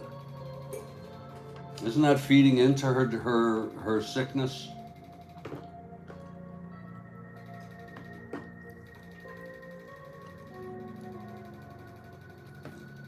She had a shrine. I can't find it. Let me just look quickly.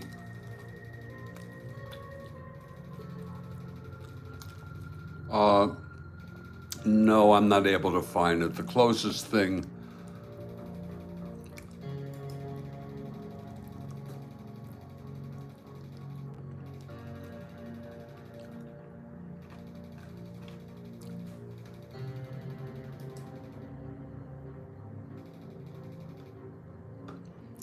wonder if she died yet.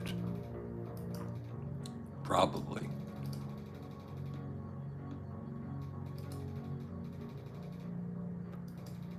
Yeah, she died in 2012.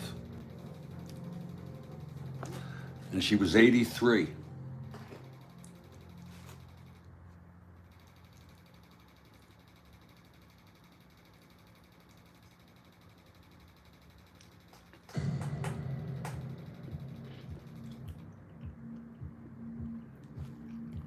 Trying to think of some of the personal things that I could really, in baseball.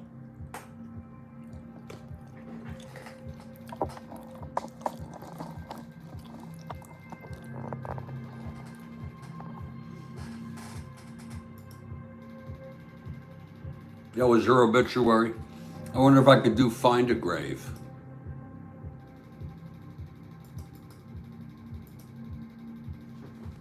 You'd be surprised.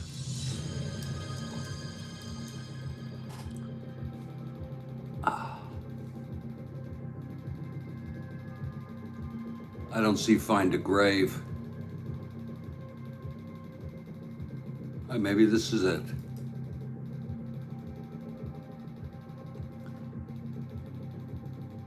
Wait a minute, her name is Ruth Ann Steinhagen. Ruth Ann Steinhagen, that is not Ruth Ann Steinhagen.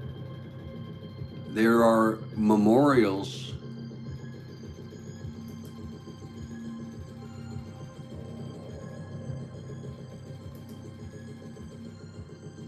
but there are no, in fact, they have pictures of her related to the shooting.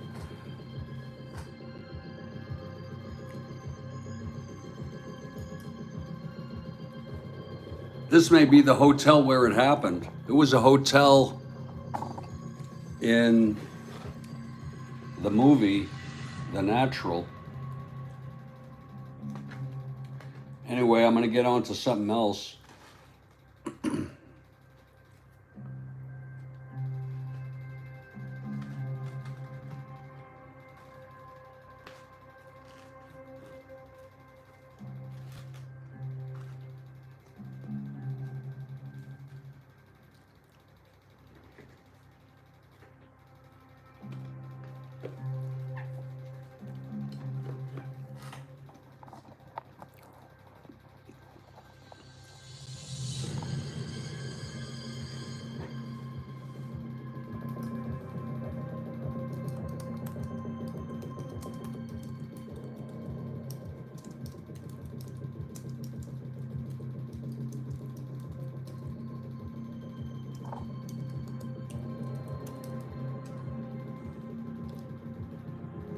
I'm going to go through some people, baseball players, and there's so many of them, who died during their careers.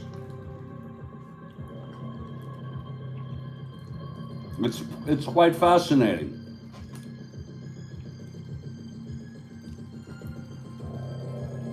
Some of you may find it morbid.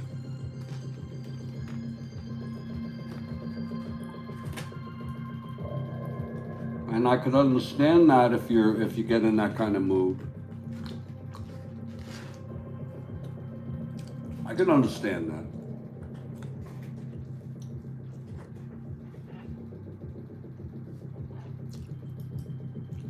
But I'm going to go ahead and do it.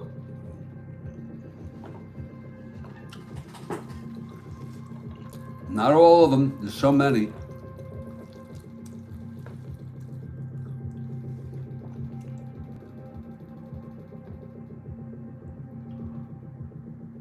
Wow.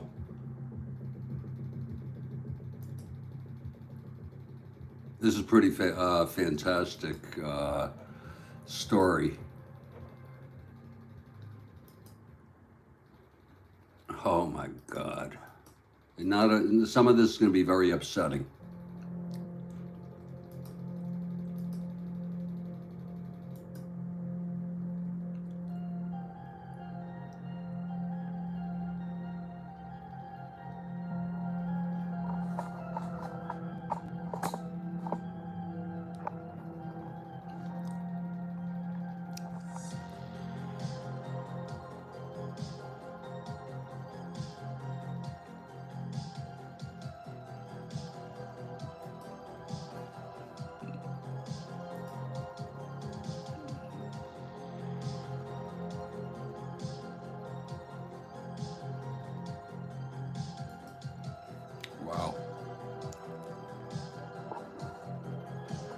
I don't want it. Well, I'll just go through it here. Martin Bergen.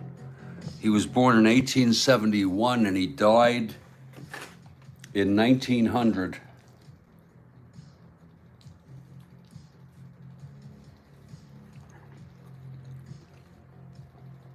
First, he murdered his family and then he sliced his own throat and died from that. He played for the Boston Bean Eaters.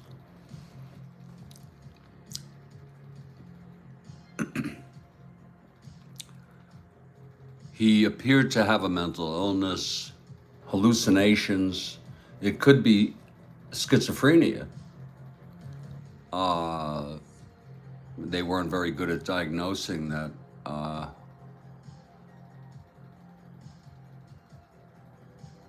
And just think about the lives, the lives that were destroyed.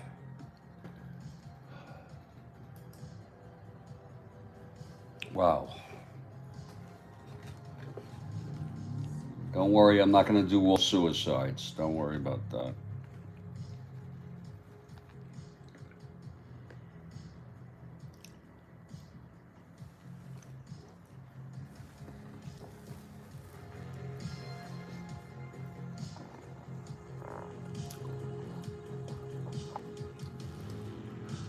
Oh boy, that is upsetting.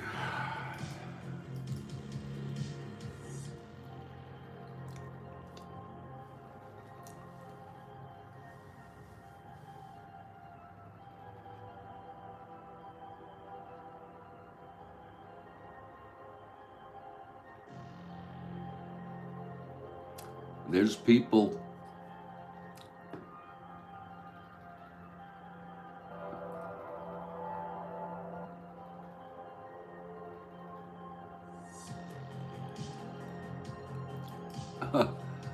that from our era too.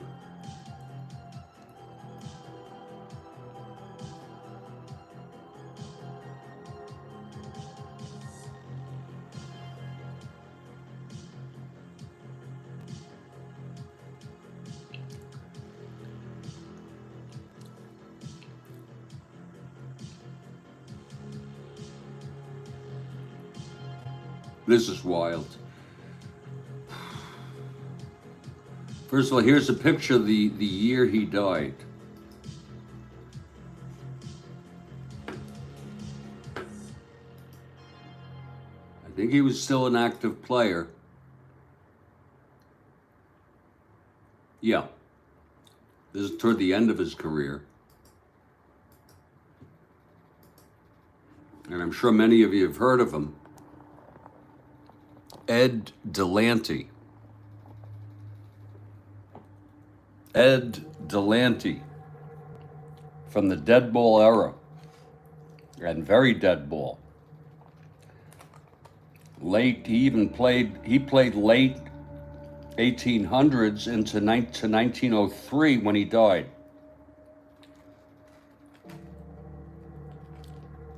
And I read it.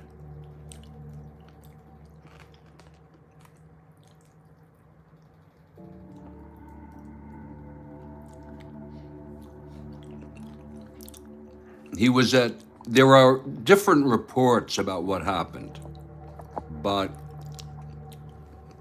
if you pull them all together, the story is that he was at Niagara Falls in a drunk and disorderly state, brandishing a straight razor.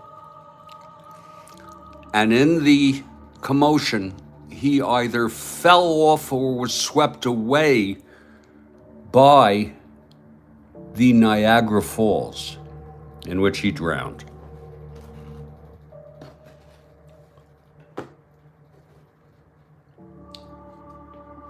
Think about that. And he's in the Hall of Fame, folks. He was called Big Ed Delanty.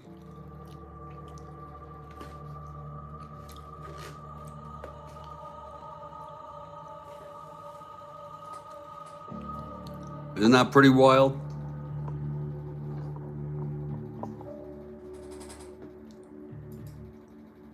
Wow.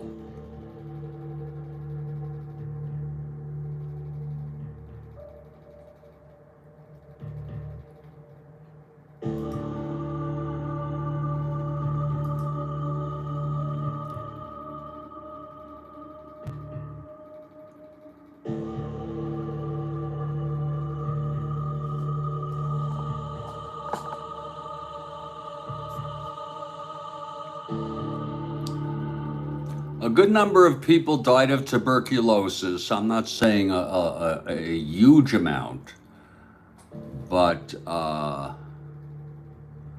you know, because that was a pretty common thing in the turn of the century and early 20th century.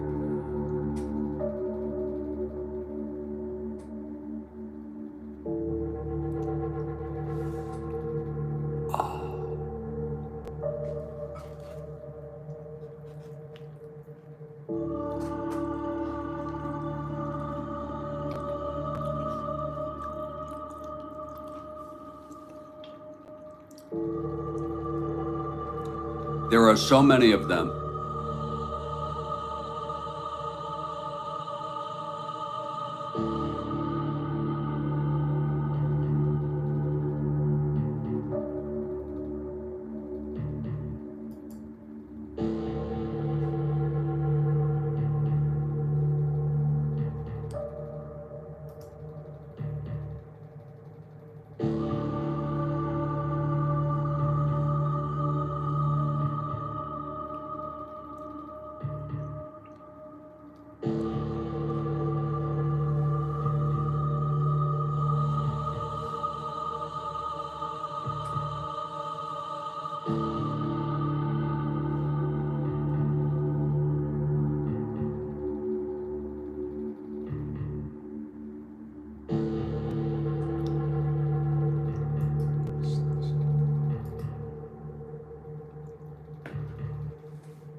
My Lord.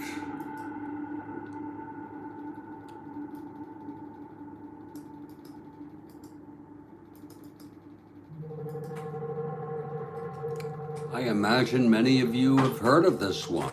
You just let me know if you've heard of this one. I won't waste your time.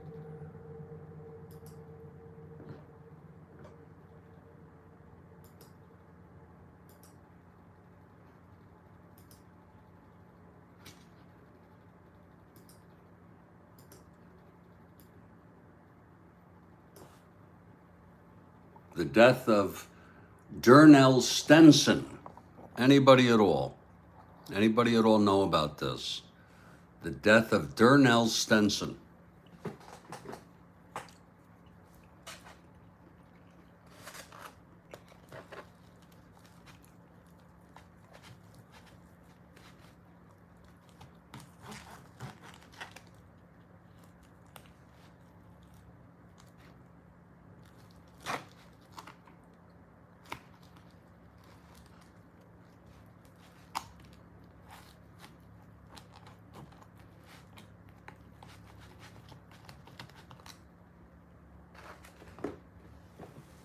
He was carjacked, bound, and shot in the head by a group of 4. Car shacked, bound, and shot in the head to death. And there's, you know, lots that goes with that story. And the trials and all that.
I'm going to tell you the story of Pete McNabb.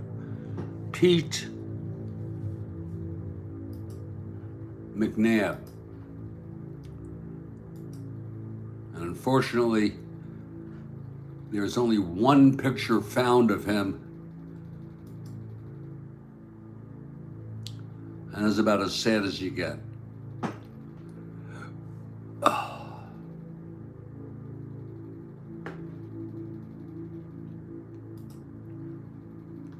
I'm going to show you, I guess this is the best I can do in terms of a picture of Pete McNabb. Pete was his nickname, and Edgar was his real name. And this is a human story.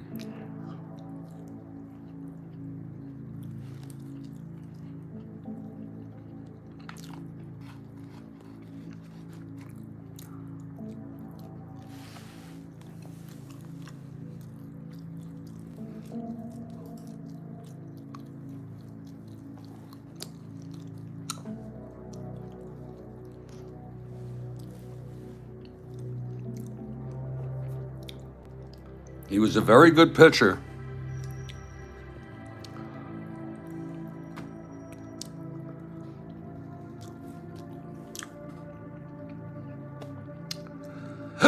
We're talking 1894. And he had a romantic relationship with a, excuse me, I got the hiccups, Louise Kellogg.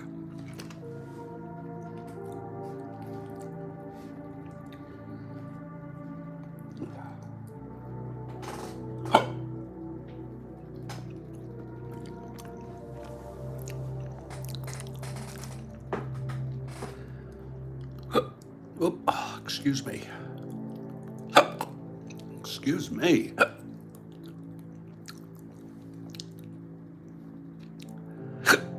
They say February 27, but I thought it was Valentine's Day. They registered at the Eiffel Hotel as E.J. McNabb and wife.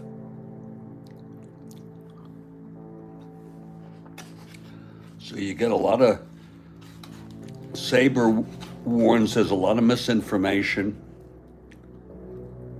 and confusing information. While they were there, they socialized with one of Pete's former teammate,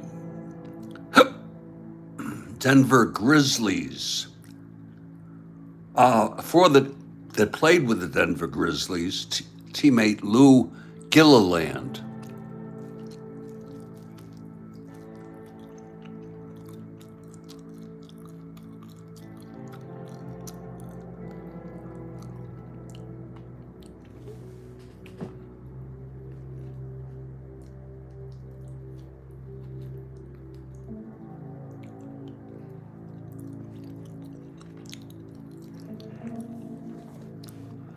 While they were there, they encountered, while they were there,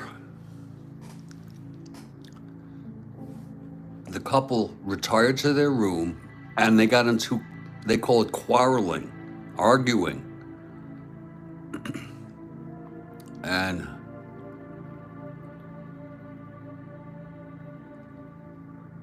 Louise later informed authorities that he was upset when she informed him that she intended to remain in the Pittsburgh area to care for her elderly parents, and he in turn accused her of having a romantic interest in Gilliland, who they were socializing with. I don't know how she could inform the police. This is supposed to be a murder-suicide. Moments later, there were 3 gunshots from inside the room, followed by a 4th. Gilliland, who had been outside.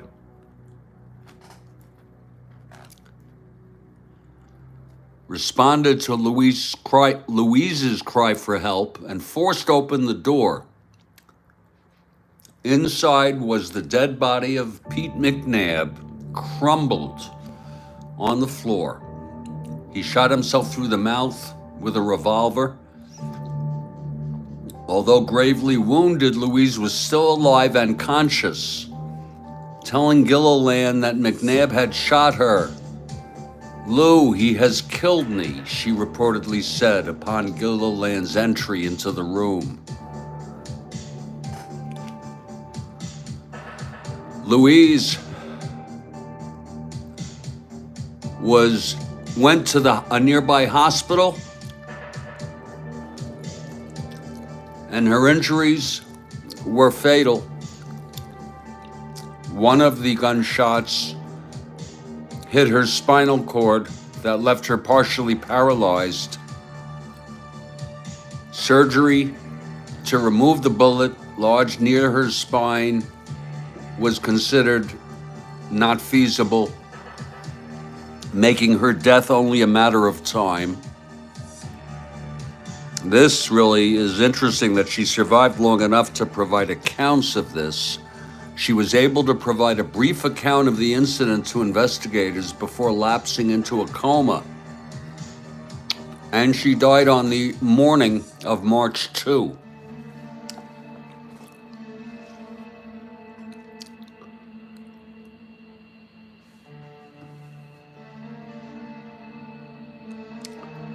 You gotta be frickin' out of your frickin' mind.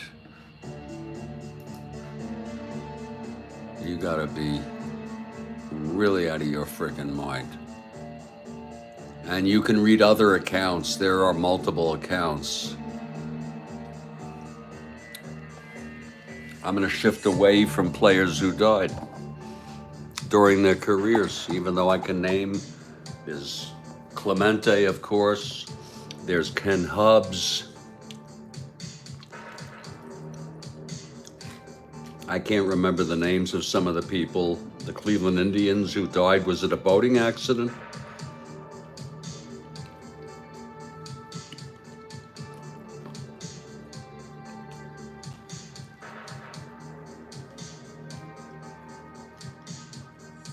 So a lot's happened in baseball.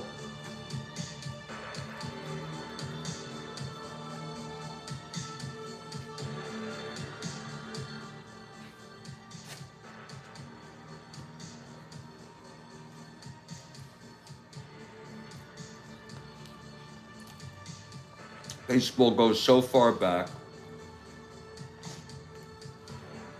And you know, there you go, Lyman Bostock, Steve Olin. Yeah.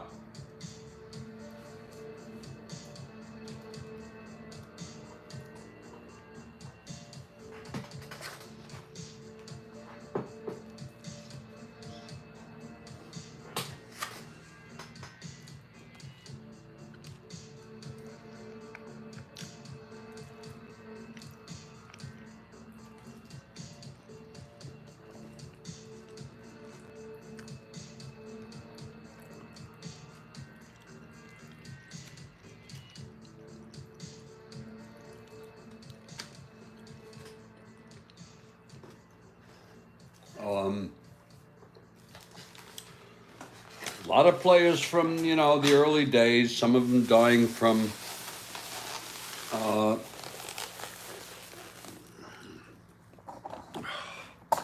like I said, tuberculosis, others dying from other diseases.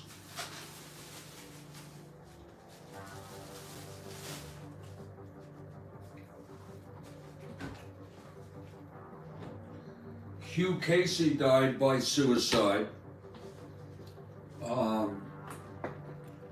He was a pitcher for the Brooklyn Dodgers. He may have pitched for other teams too. Hugh Casey.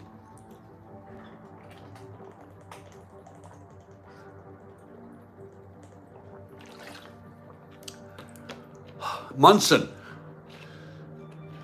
Absolutely. Absolutely Munson.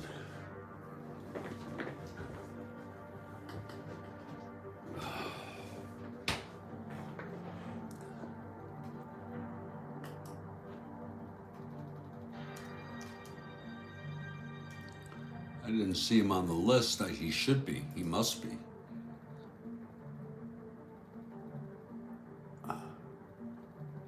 Here he is, sure. And people used to warn him about his flying.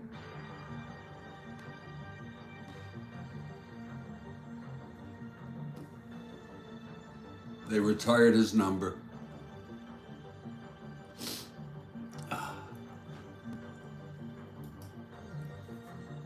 Donnie Moore. I'm going to go keep my list open here as you run through some of these.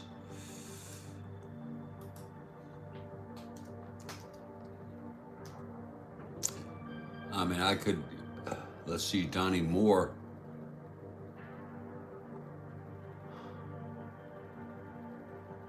Huh. I don't see him. I don't see a Donnie Moore. I'll tell you what, though, I don't see a Moore, but I could look it up. They could. That list could be incomplete. Let's look up Donnie Moore. Whoa.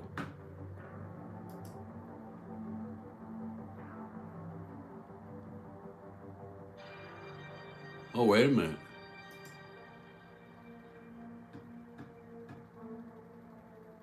It's July.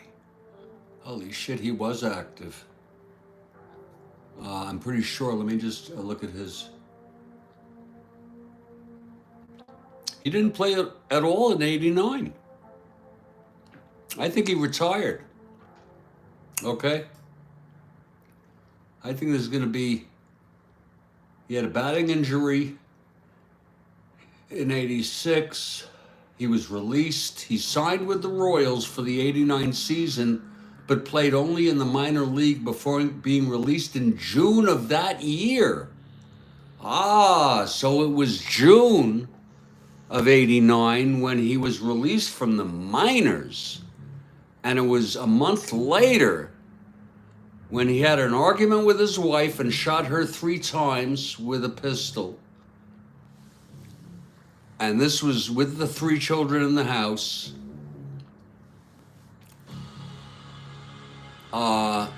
Tanya Moore was shot 3 times, but she fled with her daughter. And her mother drove her to the hospital. She survived. And back inside the house, still in the presence of at least one of his sons, he put the gun to his head and died by suicide. Wow. So now the story comes out that he had been released. Donnie Moore, and I didn't even know much about him.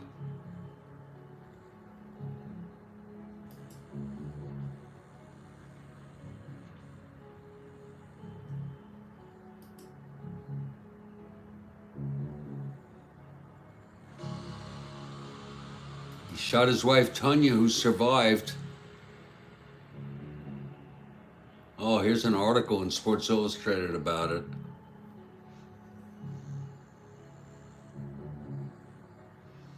Actually, they go into quite a detail as to the factors that contributed to it. Here is a picture of Donnie and Tonya.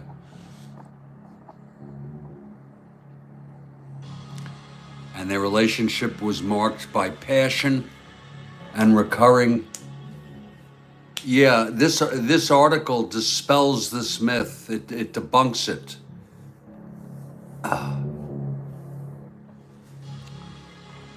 So sad. God almighty, it's so sad. And I got to tell you, there's a value in me. He was a pitcher. There's a value for me. The lesson learned. As they say, fuck your feelings. This is a different kind of fuck your feelings. It's watch your behavior. yeah, you may feel like me, anxious. First of all, I have no thoughts of doing harm to anyone, including myself. But in general, be very mindful of your conduct. You know, sometimes, Rhodes Scholar, I am not exactly mindful, just on a pretty superficial level, in terms of saying whacked out things, but that's a very sad story. A very sad story indeed, Rhodes Scholar. And thank you for letting me know about that, but with a little investigative work, we were able to figure it out that he had been released from the minors. You could call him technically active. He was not, he was inactive. And I'm sure that was a factor, but I think it, you know, without knowing anything about the case, it's more complex than that. It has to do with his relationship with his wife, and violence in the relationship, a history of violence.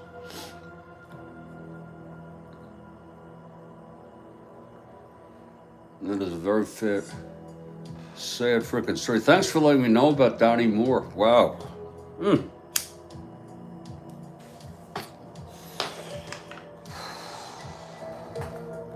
Maybe I'll be okay.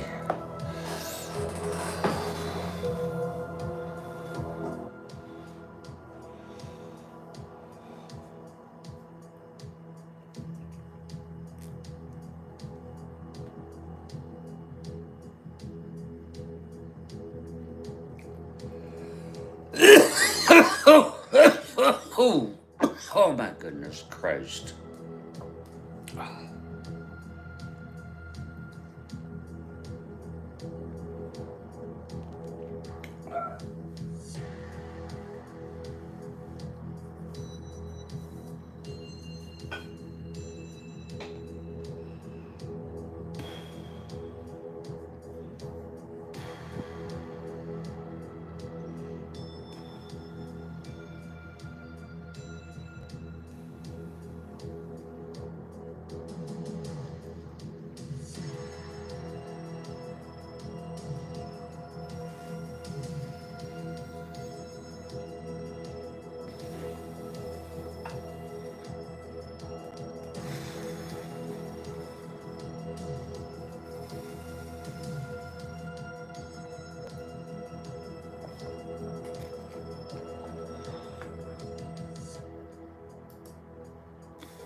That's her daughter, maybe their daughter.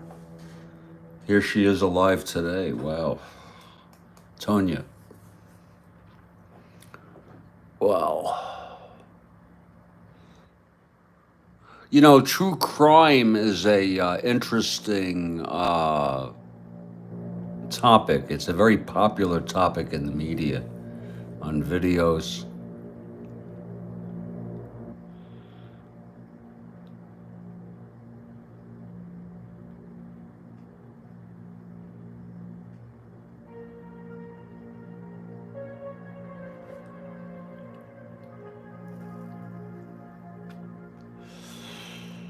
These are people who are very troubled.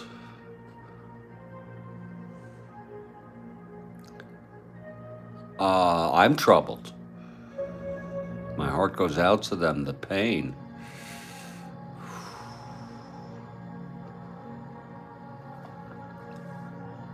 That's them bringing more out.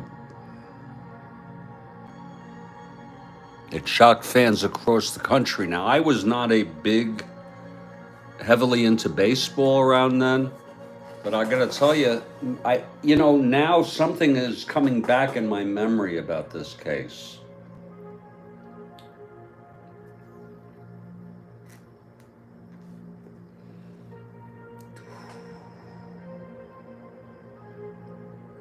This is some article.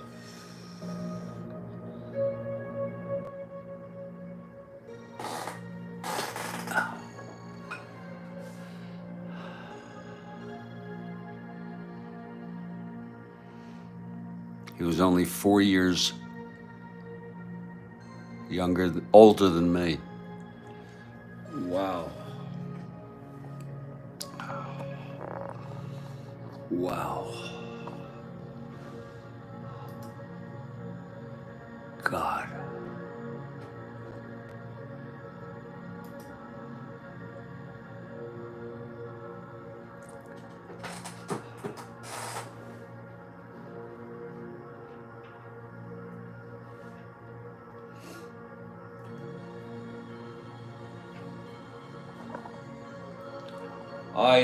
Folks, I'm sorry I got away from the game. I don't think I'm up to playing the game anymore today. But I am more than glad to hang out and chat in the live chat about Strat-O-Matic.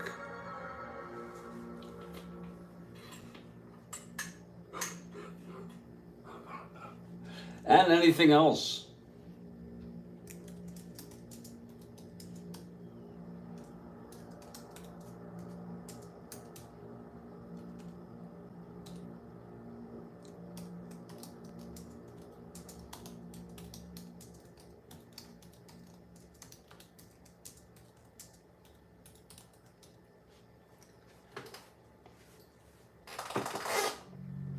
Wow. That's pretty sobering shit. You know that? Holy shit.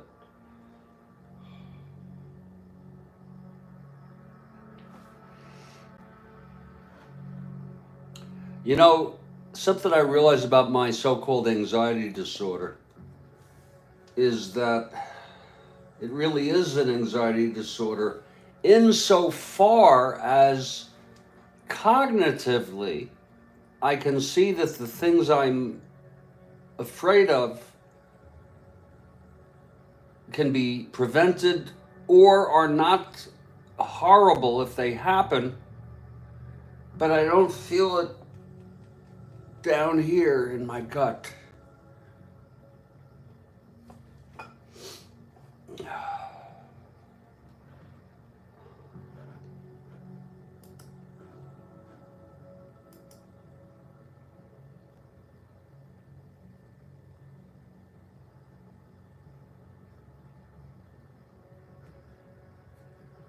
You think you have it bad?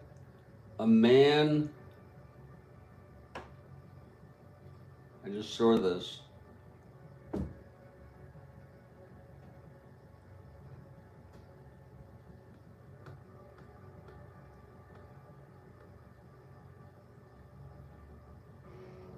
Oh, a Texas man was raped in jail after faulty facial recognition technology led to his arrest. So he's wrongly arrested due to facial recognition technology that failed, identified him, I suppose, and then he gets raped. That's a lawsuit. It's a big lawsuit. And we're paying. We're all freaking paying for that.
some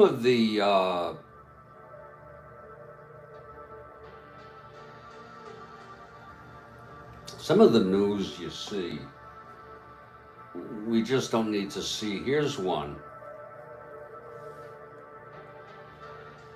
And this is about a passenger on a flight in Florida, an airplane flight. A woman lowered her pants and peed in the aisle. It said, and in fact, the way it's written, squats to pee in aisle. That's either mental illness or drug-induced or very poor judgment. I can't imagine that both lavatories were being used. Unfortunately, there's a paywall with the Miami Herald there.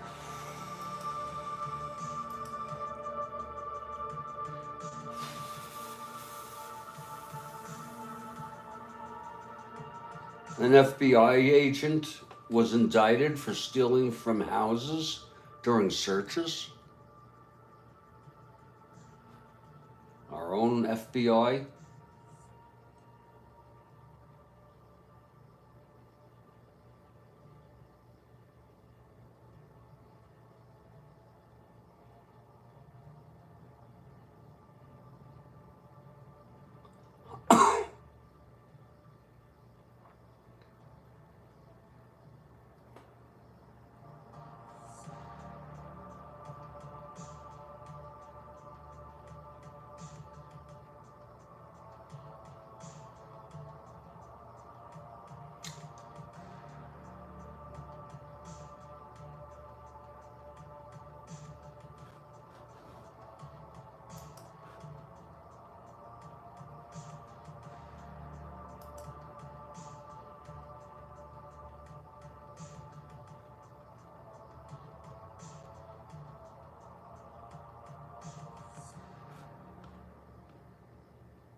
I'm so sorry, people.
Oh boy.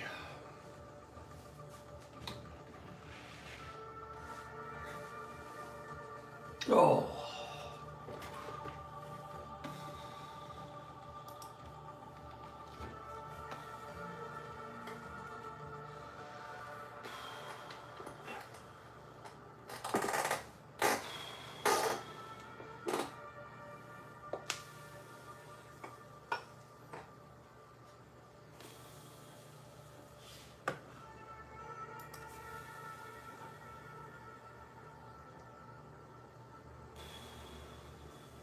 I guess I'll call it a night, folks.